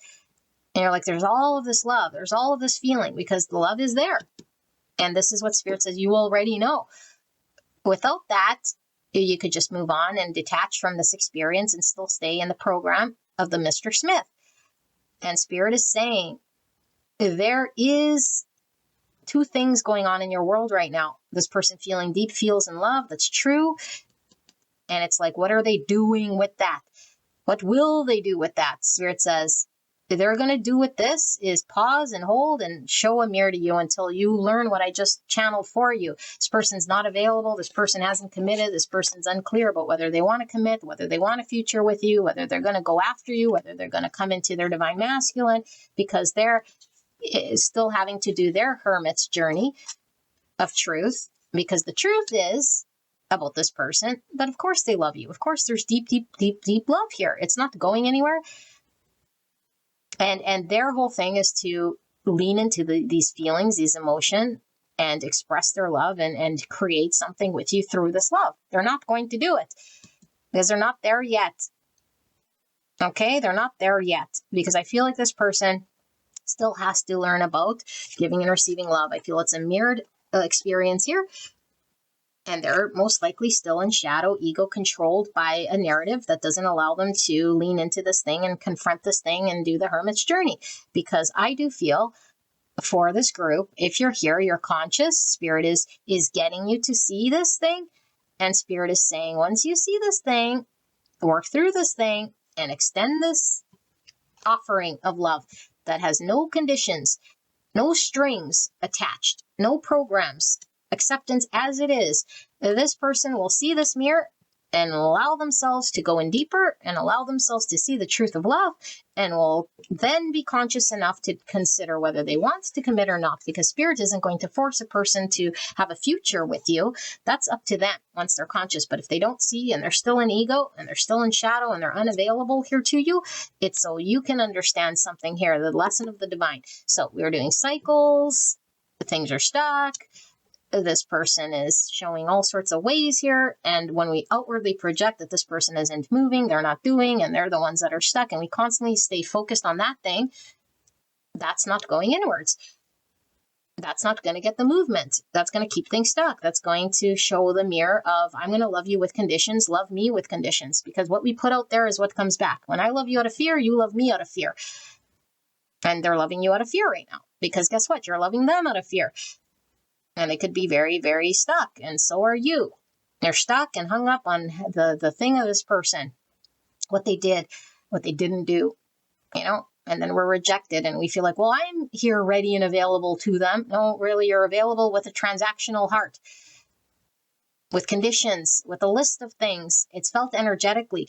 And so we can't just pretend and go to them and be like, it's not what I want. Meanwhile, our heart and our energy, okay, I say our heart is blocked by all sorts of programs and that we have to undo the program. We have to be first aware that there is a program running in the background of a belief that isn't true.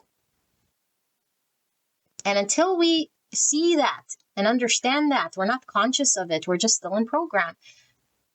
We get into arguments. We expect certain things, And love isn't an expectation. Love is acceptance. This is all this lesson is, just acceptance, just release. That's surrender.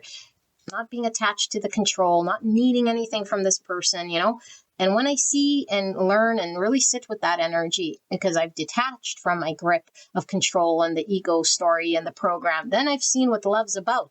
This person says, wow. And your person could be in pile one, by the way, because this person to me seems like somebody who has a bunch of feelings and is like stuck You know, they're stuck. They're not going after how they truly feel here.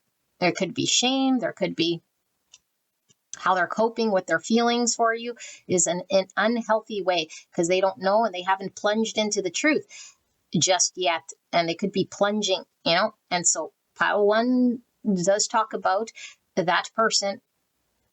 You know, what will happen when we extend love? What will happen to someone when we're extending something here that is true, not something here that's programmed or under some sort of control.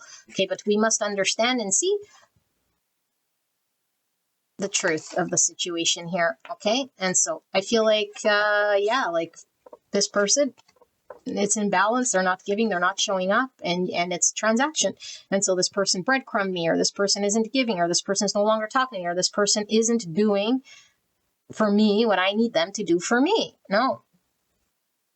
Shine your light of awareness. What are you telling yourself? What's going on within you? How are you engaged with this person? Why is it so transactional? Why do you feel you need something from this person? And then how is it impacting your emotions? And are you up and down? And are you feeling unrequited love and then completely rejected by someone? Because it's the rejection we feel that's the illusion. Nobody can reject us.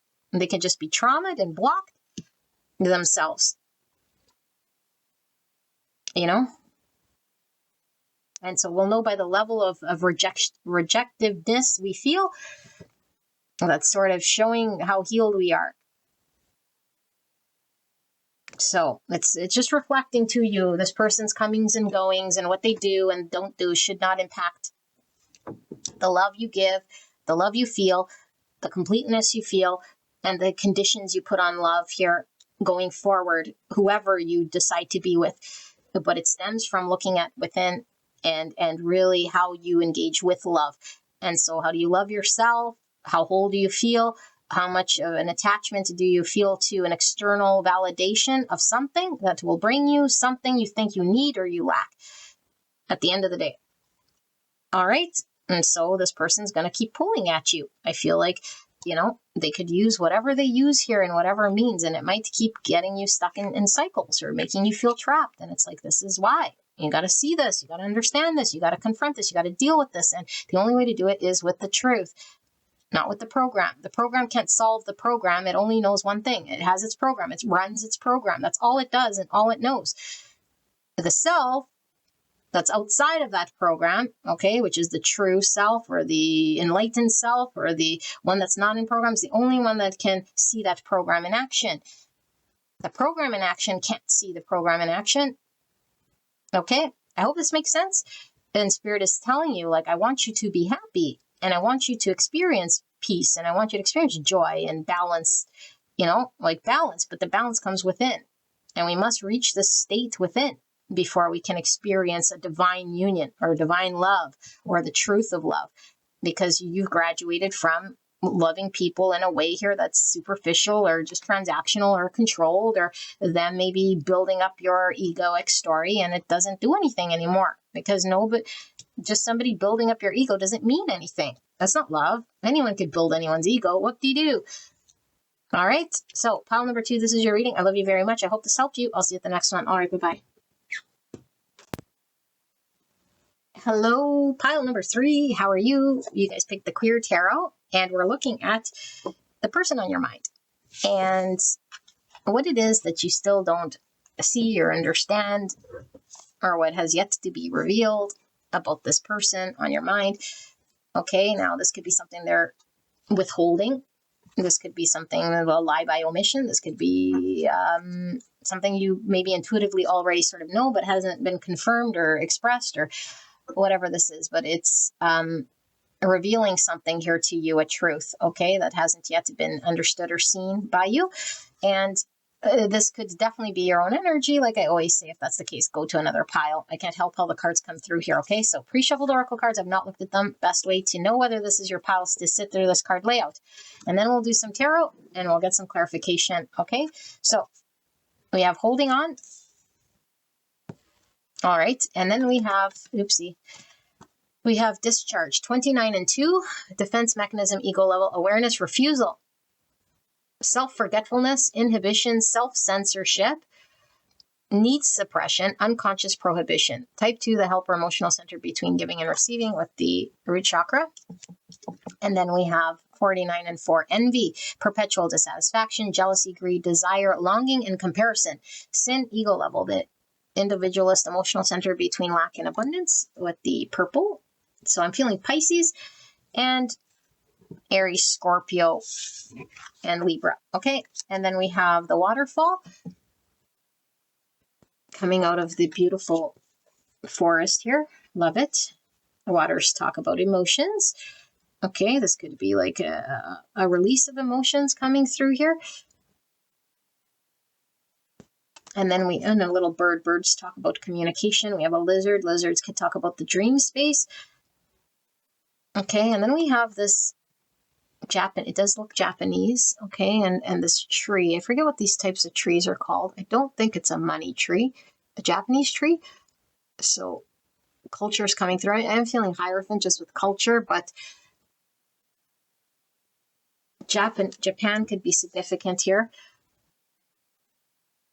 Okay, but I know that Japanese women could tend to be quite timid. Okay, I know it's a stereotype here, but I'm channeling the energy of what's pulling through here. So there could be something here. Greenery here.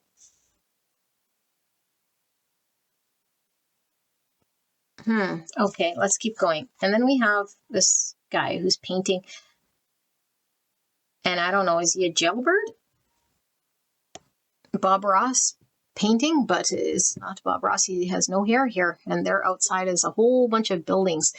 And he's painting like a scenic, beautiful nature. And here there's nothing to do with nature, really. I mean, it's buildings, concrete, man-made. Here's beautiful nature. And I see something here what is that? A tube? It could be a whistle. No, not a whistle. It's paint. Paint. That's what that is. I haven't seen this card.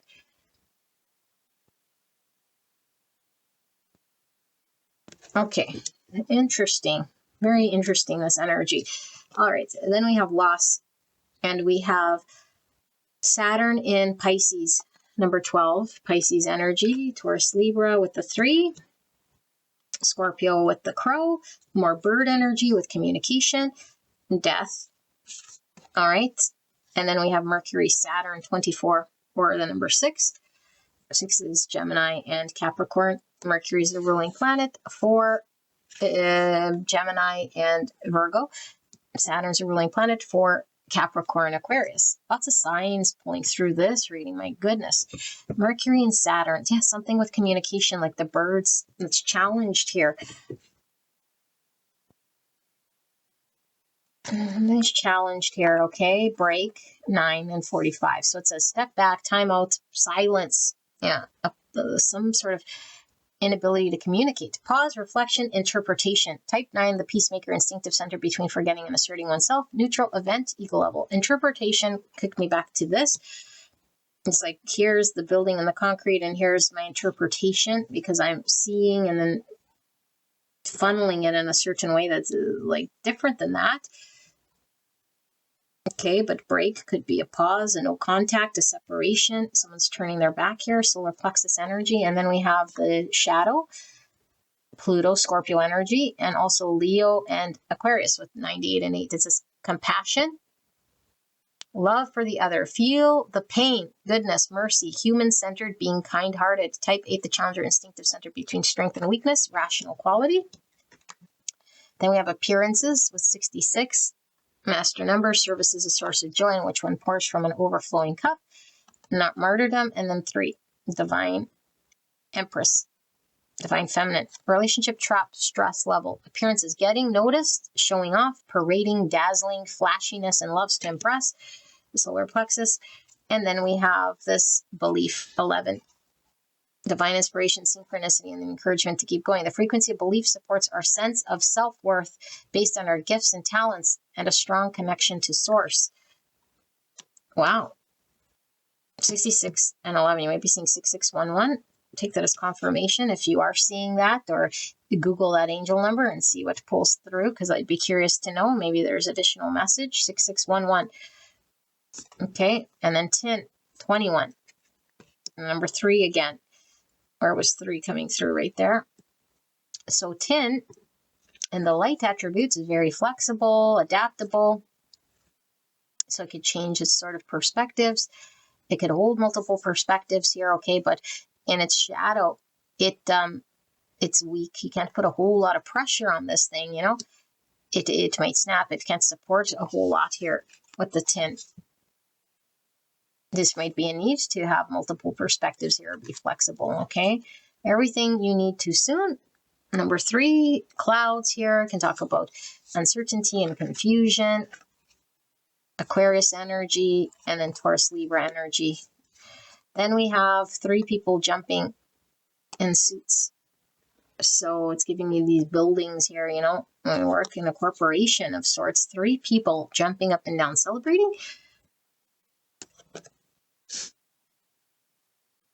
And they're in a field. Feels like someone being freed of the matrix here or something. Okay, and then we have this desert and another bird. And I was getting from the lizards this deserty feeling, because the desert means our environment might be lacking resource here. Might feel very dry or unsupportive. Birds, again, communication. Okay, and then we have the poet, relationships and vulnerability. 3 people could talk about 3 cups, okay? Relationships, or network of people, or friend group, or community. Then we have do it for the plot, 172, or the number 10, encouragement to take action that make one's life, isn't it makes? Encouragement to take actions that make one's life, more interesting or adventurous, adding to a personal storyline. Okay. I think that's a bullet. Fake it until you make it. Oh my gosh, totally this energy, because it's almost like a mishmash of things here. Like mishmash meaning corporate, but then in nature, jumping up and down in a field, but those men in suits belong in this building, and then these buildings, and he's painting this nature. Okay, fake it till you make it. Act with confidence, skill, or success, even if you don't feel it yet. Becoming through pretending. 164. 11. Okay, 11. Some of you guys might be resonating with the twin flame journey for sure. Matchmaker, 33, another master number. My goodness, reproduction, creativity, humor, Christ consciousness, joy, and harmony. It says force that brings 2 energies together. Someone's hooking you up. Soul contracts, alignment of goals. Yes, and then we have chosen one, 207, or the number 9. So we have some Virgo energy and some Cancer, and some Capricorn and some Gemini energy here. Okay, so someone who is loved or admired, which causes resentment in those who feel overlooked by comparison. Okay, chosen one. Sure. Let's channel this. Okay, you can skip ahead. I'm going to put this over here. That's, no, I'm not, because that's not fitting. But I do want to make some space here. Okay, let me sit here with this energy, channel what this is about.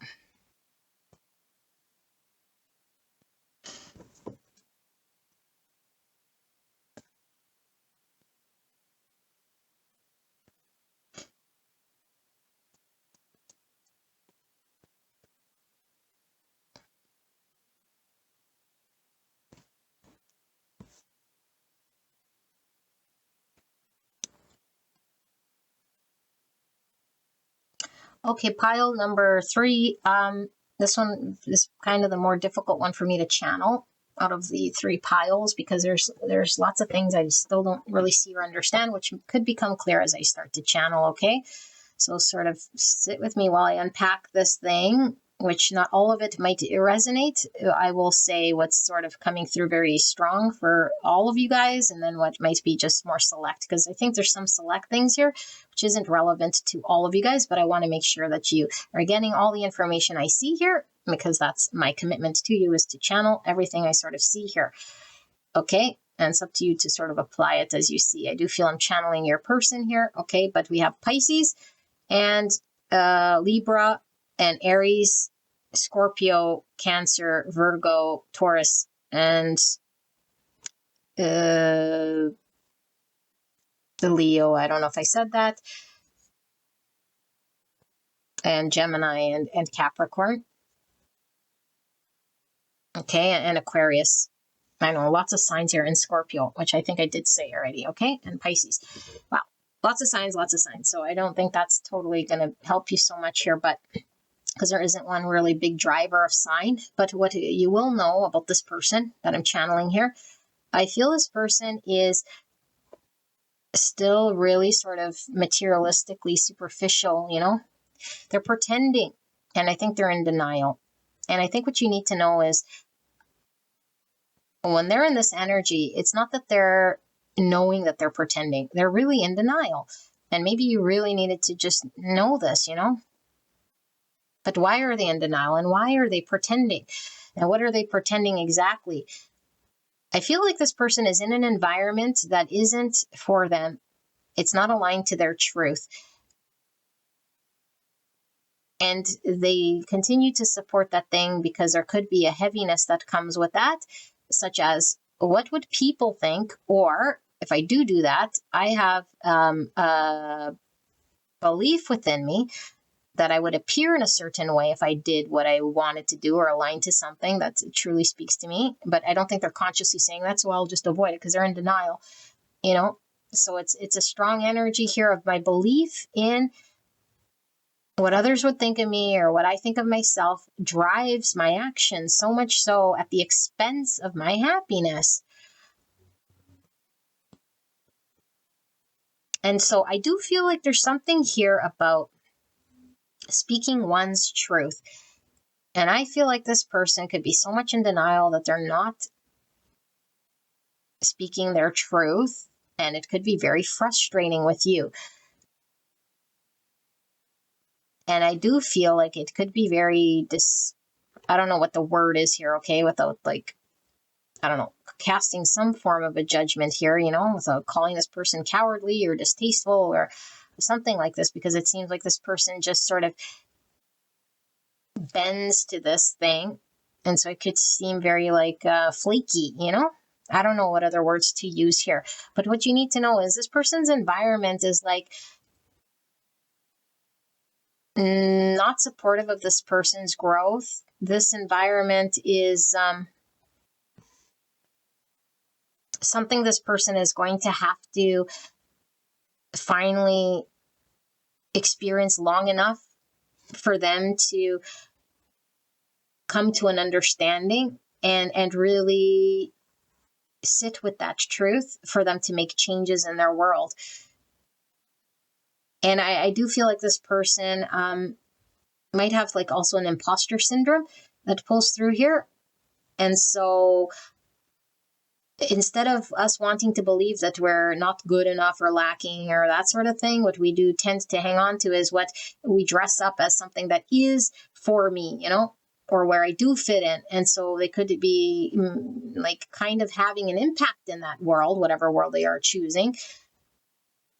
But it doesn't matter because it's misaligned. And so this is like being, I don't know, the owner of Amazon and, I don't know, working at Google or like being the CEO and like, you know, being on top of our game and being the boss and making all this money. And it's like, but if that's not our path, and our path says we're supposed to, I don't know, herd sheep in a field somewhere because we're supposed to save this sort of sheep species. And that's what we came here for the universe to do, save the sheep.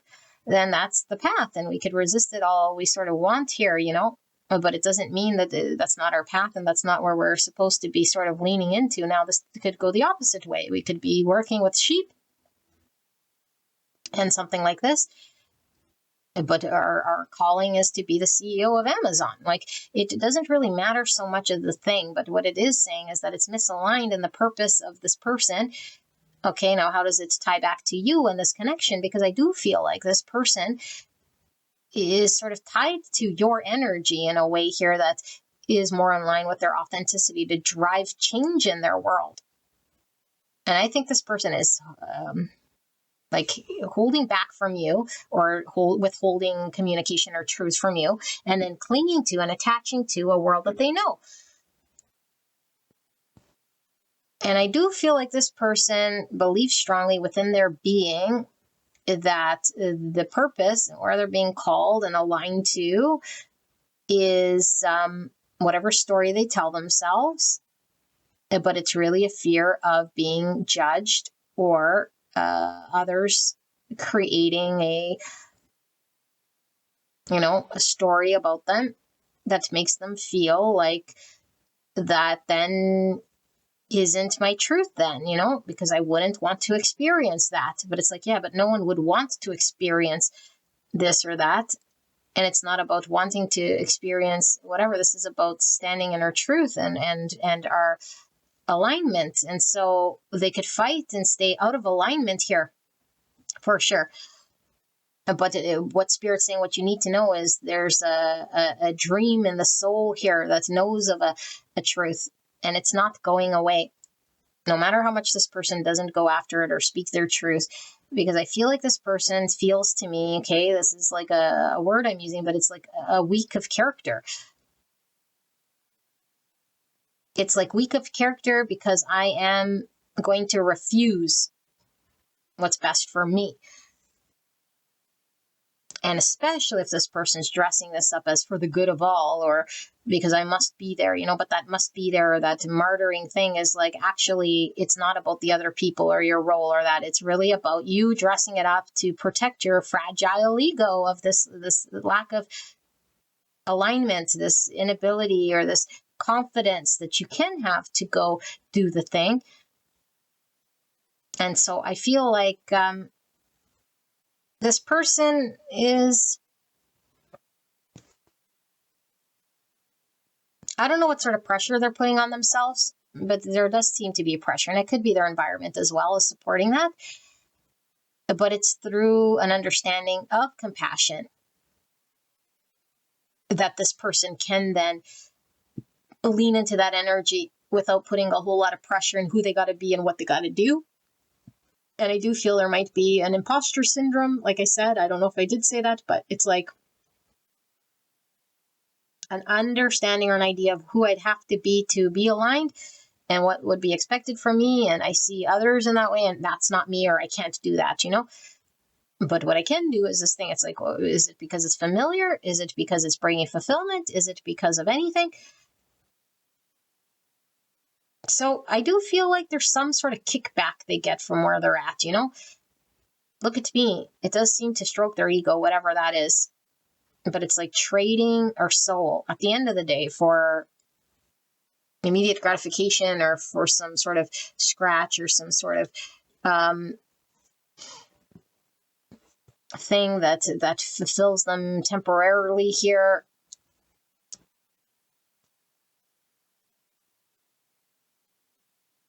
I feel like there is something here, like I don't know that I'm doing this pile much justice here, but it's like, for one, when we attach too strongly to understandings that we have, what's good and what's bad, it dictates our moves, but it's not necessarily the truth. And so there's something here that might be requiring this person to do something that to them seems radical, or out of their norm. And it's like, whoa, it's like, whoa. And I'm getting that, obviously, I mean, from the queer tarot, doesn't have to be that it's, admitting that they're, maybe they are attracted to the same sex. That could be something that's like so radical, especially if we grew up maybe in a religious thing. And it's like, to admit that I am attracted to the same sex. Whoa. So I'm in denial here, but it doesn't mean that the passion or the pull or the sexual drive towards the same sex goes away. It doesn't go anywhere. Okay, but it doesn't have to be. And like I said, there's specific messages for some of you guys that pulls through here, but it seems to be like a Hierophant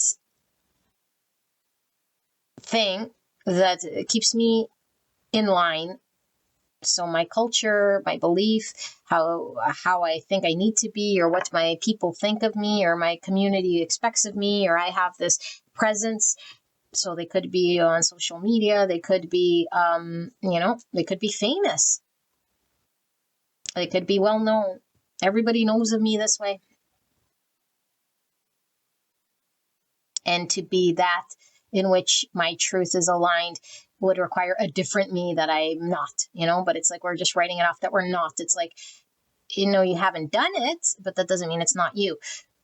You haven't done it, but that's because you're feeding your energy to the fear and the cowardness here, or whatever the story is. And so I feel like there's a purpose, and I do feel it's with you. And I don't know if because this feels like someone you're supposed to align with to create something. I don't know, either a business or, like there's a future here, and it's tied to your purpose or their purpose as well. And it's like, how can we do this thing? But it requires an acceptance, it requires a release, and it requires them to admit to truth, and it requires them to go through a transition here, which is difficult to do when we've developed either created a community, or we created a family, or we created an environment that we're used to, and then we got to walk away or shift or say and accept that maybe I've outgrown it, maybe it's not for me, or maybe it's not doing something here for me, and it's all I've ever known, so it's all I can do. It's like, no, that's just a belief here, that's all we can do. And so I feel like there is what's coming through is, I think this person has a purpose, like we all do, of course, but it's like a really aligned spiritual purpose here that is tied to some sort of their spiritual nature or something. They could be very blessed here spiritually with gifts, okay, or a creation that's supposed to be birthed or entertained or explored, and I do feel is sort of tied to you somehow. And for them to align with this thing, they're going to have to get there and take as long as they sort of need to undo whatever beliefs they have or whatever it is that's holding them in place here. And I feel like the stronger their desire, the stronger this truth is sort of there, because it's not going anywhere. And the more they remove all the things that they are sort of seeing as truths that are just distortions and beliefs and denials and that sort of thing, the more they can lean into their truth and this thing. I feel like this person is being aligned to their purpose, their truth, and the thing here that they're resisting and fighting for some time. And it does feel like passive energy, because you could be experiencing this person sort of seeming to just bend to their environment or bend to this other thing that seems very misaligned. And to you, you might see the truth. It's like, that's not even, I don't know, that's not even for them, or that's not even, it's a mismatch, it's misaligned, So it could be someone that as, I don't know, like maybe feelings for you, maybe you're same sex and they're living with the opposite sex. Like that could be that blatant, But again, that's not for all of you guys, but that is coming through as a thing. That's the energy that I'm seeing. It's like, this is the truth and this is the lie, and you're doing the lie. And then you're believing and dressing it up. And you might really be hung up on they're lying and they see it and they're choosing the lie. It's like, no, they're not choosing the lie. Yes, it's what we see with our eyes, but there's a deeper truth here. And that's they only are doing what the program is telling them to do. And the program here tells them to play safe. The program here tells them a story that they believe about their environment here. And that's why they're there.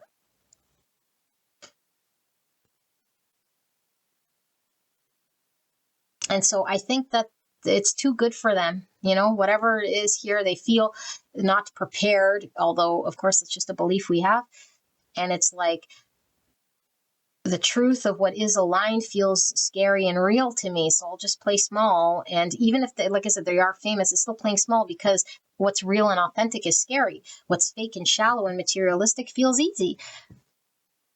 That's the key. And you might want to really play that back, because I don't care how big fish they are in the small pond, or how much of an accomplished person this is. If they're really sort of fake, And to lean into the authenticity requires vulnerability, requires truth, requires an honesty that I must entertain here.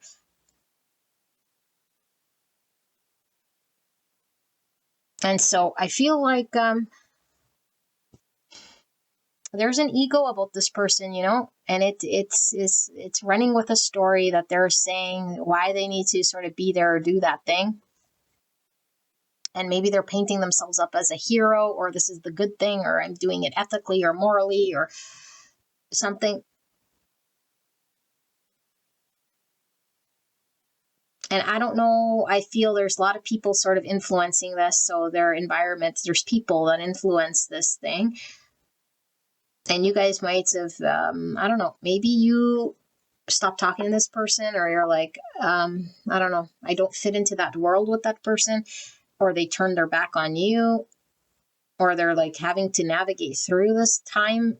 And you're like, well, obviously it's misaligned with me and them. So they're sort of navigating through this whole thing. And I think Spirit's talking about what you sort of need to know here is that the truth will out. And the purpose here for them is something that's being misaligned. And you could dress up this thing all you want, but it doesn't change the truth. You know, put lipstick on a pig and it's still a pig. So, yeah, I don't know. I mean, I feel you already know some of this stuff, you know, but maybe it's the part, like I said, like it isn't a conscious sort of choice that they are making because they still are working through their understanding of speaking their truth and seeing it from a conscious perspective rather than just a program that's doing and protecting and denial, because they are like denying a part of themselves here. And that this thing that you're aligned with, it does feel very authentic and pure and true, but it would require some form of a sacrifice according to them, or a release of sorts that they're attached to. And I think they're creating an identity here of someone who is really not them, you know, and it could be very discouraging because it's like they believe that that's who they are, or how they have to be, and it's like it's far from who they are. So let's see, Spirit, clear and concise message. I feel I'm missing a whole bunch of things here.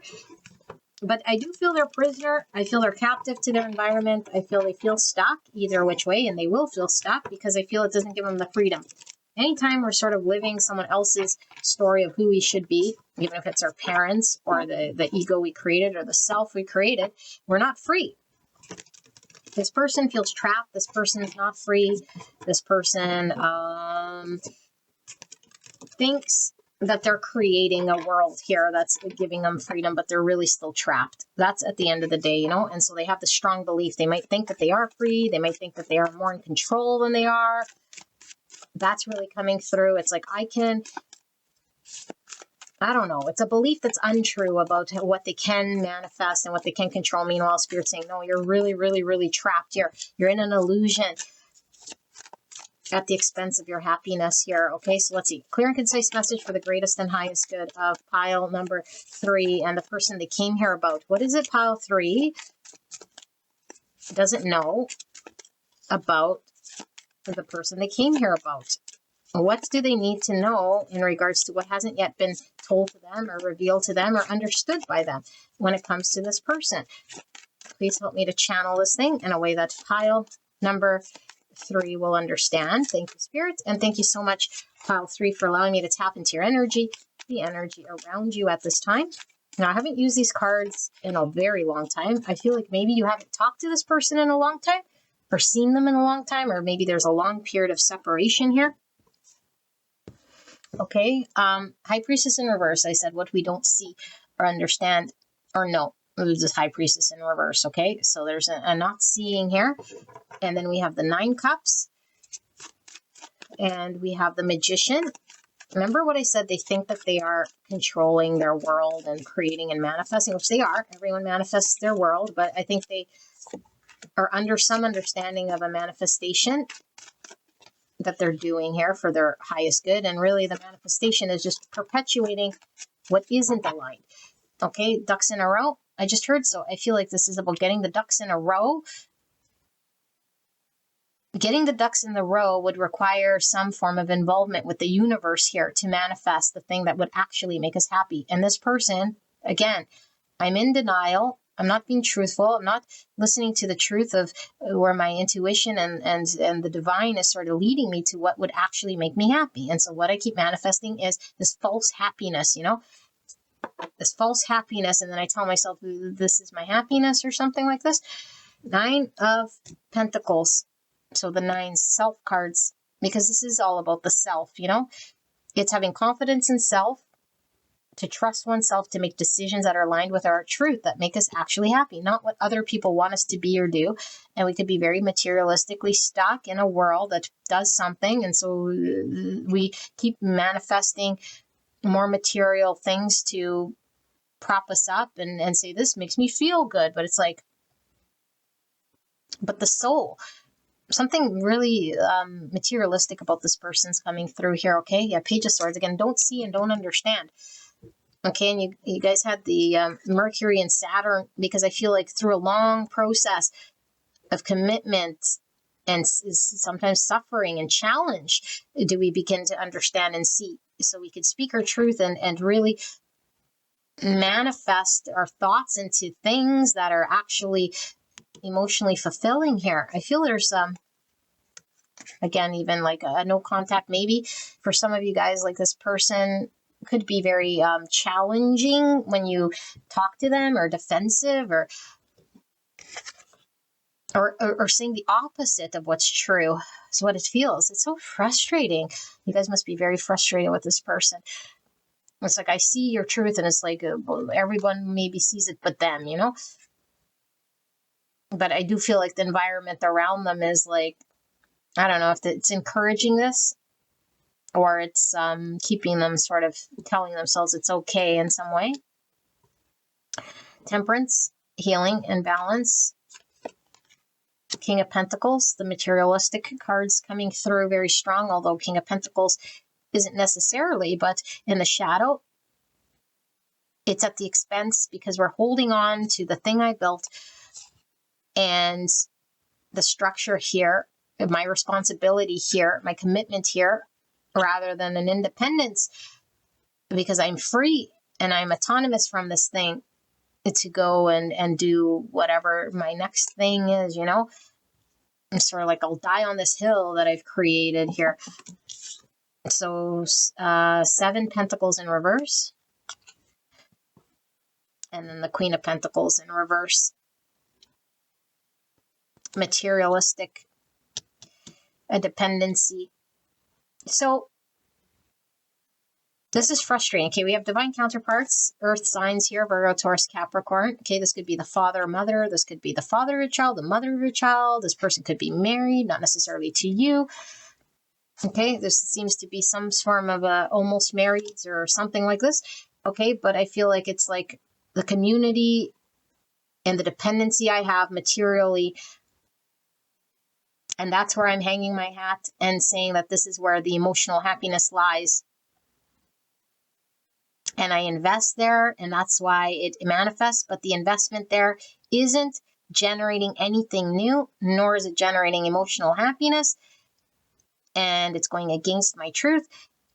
And the spirit is guiding this person to independently break free from these beliefs and this understanding, which isn't true, so that they can actually manifest what will be fruitful for this person, which I do feel is tied to you somehow,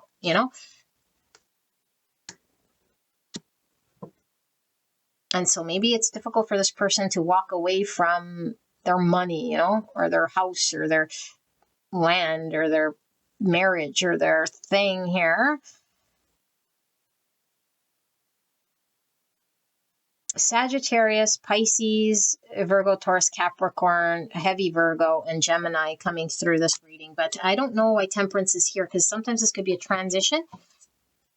Like we're really sort of transitioning from one phase into another phase of life here. And so the transition here could be awkward, we're needing to find balance, but healing through this, we're guided through this thing. But why is Temperance here?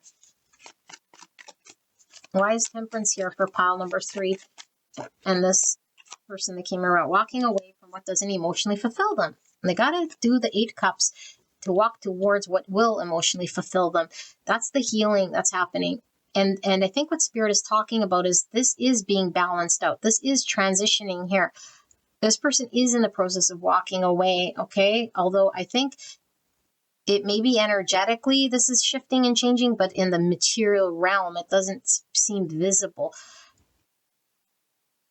I think that this person's understandings are slowly shifting and changing. Okay, we have the 10 with the rainbows here, which I get the change of perspectives or just the carrying multiple understandings that maybe we were very fixed on. We're becoming more flexible about understanding certain things so that we can walk away and say, this isn't emotionally feeling balanced, or this isn't healing for me, or I got to move or shift and I got to go towards what is. And where am I investing, and why is the fruit not coming, and where's my independence or my confidence to invest somewhere else without being dependent, because maybe they're dependent on this person or that person's dependent on them or that community. I feel like I need another round here for you guys though, okay, to see what Spirit wants you to know to close out this reading. Thank you so much, Spirit, for this message. We're so blessed to be here. Thank you so much, Pile 3, for allowing me to tap into your energy, the energy around you at this time. I'm so grateful to be here and blessed that you were able to join me. Spirit, for Pile 3, let's close out this reading. What does Pile 3 need to know about this person that they came here about, and the truth that is being revealed to them or not understood by them just yet about this person, or what it is that hasn't been explained or shown? Or can we close this out? Any questions Pile 3 still has? Anything I've missed about the person they came here about that will help them to see and understand what is going on here with this person? Please help me to channel in a way Pile 3 will understand. Thank you so much, Spirit. We have the Emperor. Empowerment to do the right thing. The Emperor is going to do the right thing. Okay, but it's somebody sometimes who is choosing the structure and the organized thing here over feelings sometimes, okay? But it's the empowerment to be able to go after something here or create something here.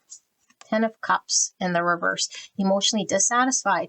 So maybe I want to keep the family together here, or I'm a father, I have this role I must play, you know?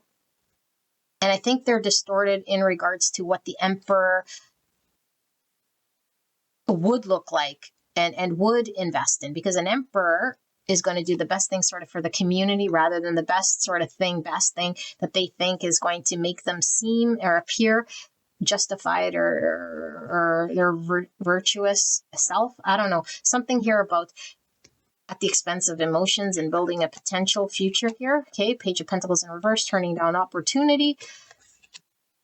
2 of Wands. So in order to move in the direction of opportunity, we have to do the groundwork and select the wand that we don't always choose.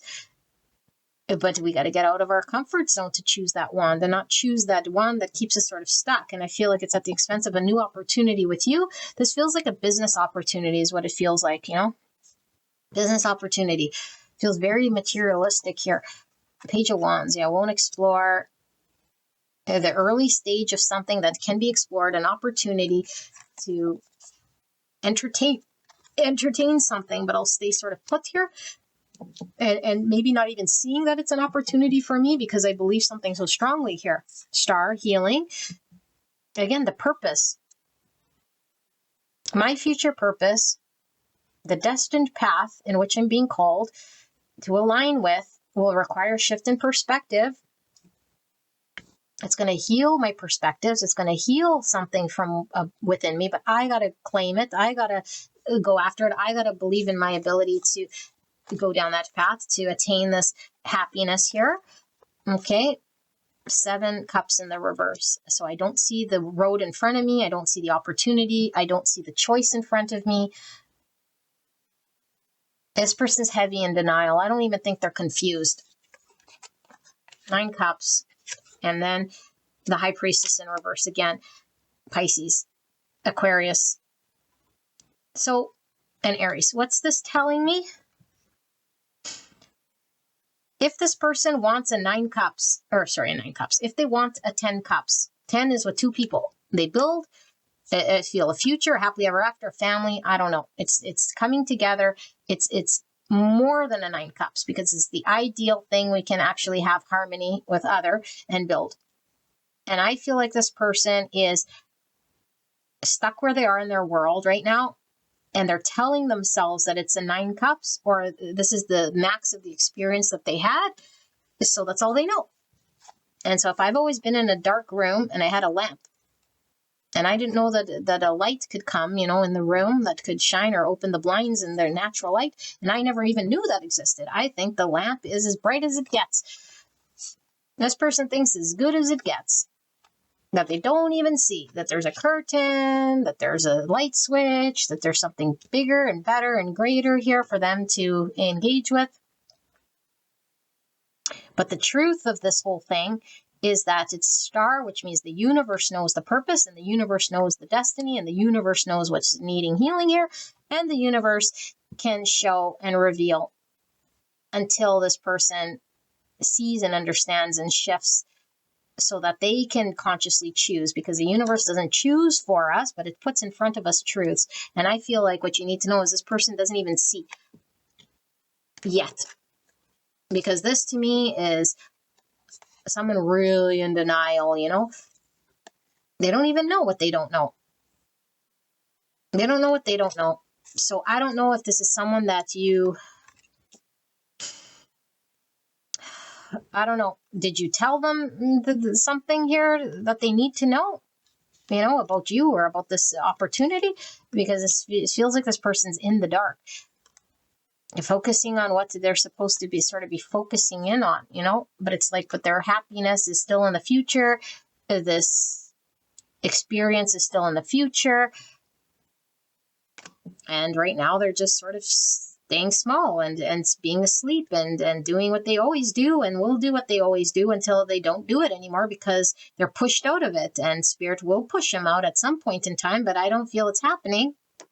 Knight of Pentacles in the reverse. I feel like this person is materially stuck in their world right now. It feels very 3D. It feels very material. It feels very much like my world is where I gotta sort of be.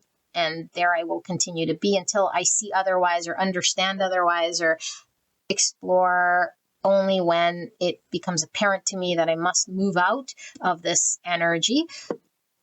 And so you might see this person is stuck, and it's like, yeah, because they don't see. I feel I'm really missing something. 3 cards. What am I missing? So I could close this out and move on. I don't know. I don't get it. Maybe you get it. I don't get it. Spirit, what does pile 3 need to get? I don't need to get it. You need to get it. But I feel I'm missing something for you. What does pile 3 need to get that I'm not getting? It's not coming through.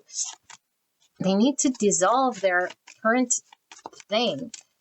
Where they are, how they're living, their community, their established thing that is actually not doing it for them. And nobody likes tower, so they upkeep the tower. They prevent the disaster. It seems like a disaster, so that they can go after it, go after the connection, go after their inspiration, follow their pursuits, their dreams, their fire. There's no fire in the belly right now, and so they'll continue to. 2 cups in reverse. Go after this connection. Go after what's for them, their purpose, their person, their balanced thing that equally reflects back to them, their soul. Their soul is closed here. And Spirit saying, it will be closed. I'm trying to show them, but only they can choose that wand. And that wand is something that has to be emperored, like we have to lean into the energy of the emperor to accept the wand and go down the wand and align ourselves with something emotionally fulfilling that fulfills our soul, love, partnership, creative thing, purpose. But it does require this tower, and they're preventing it because they're in denial. I prevent the tower. Don't want the tower. Nobody would want the tower. Who would want it? Because the world as I know it, the illusion that I hold right now would be dissolved. And I don't like that. So I need the courage to face the fear, and I'm held back, or I'm holding on. And I'm holding on to that world. And it keeps coming through their mindset. is working through a shift here so that they could face their fears. And they can let go of that identity, that egoic story, whatever it is that's telling them they cannot, so that they can align with their purpose, which I feel you're on the other side of this, is how it's coming through. If you're here about a connection, or about a purpose of working with this person, or them balancing out something here that's very divine in your world, but they're sort of holding themselves back here, saying, I can't. They're really focused on this thing, blinded. They're not seeing the opportunity. They're not seeing the blessing. They're not even seeing this as a thing that they can explore, as long as they're sort of focused on the fear, focused on what will dissolve, like what will happen here. And that's where the energy is going, not what would be beautiful, what would be manifested, what would be thrilling, what would be soul filling. Like, no, that's not what they're thinking at all. At all, at all, at all, at all, at all. And it's frustrating here, okay? But it's from a place of fear. That's all it is. So I hang on because I fear it falling apart. I fear it shifting. I fear it changing. I fear my status changing. I fear this thing. So lots of layers to this reading, okay? Leo, I hope this helped you guys. I love you guys very much, and I am tempted. Yeah, it's lack mindset and materialistic. This person doesn't want to be without the thing they built. Then I won't have money. Then I won't have the bank account. Then I won't have XYZ. That channel, that lifestyle, that income, that house, that pool, that apartment, I don't know, whatever. All right. So materialistic, and it's out of fears. So I'll see you guys at the next one. I love you so, so much. If you're drawn to another pile, I will see you there. All right. Bye-bye.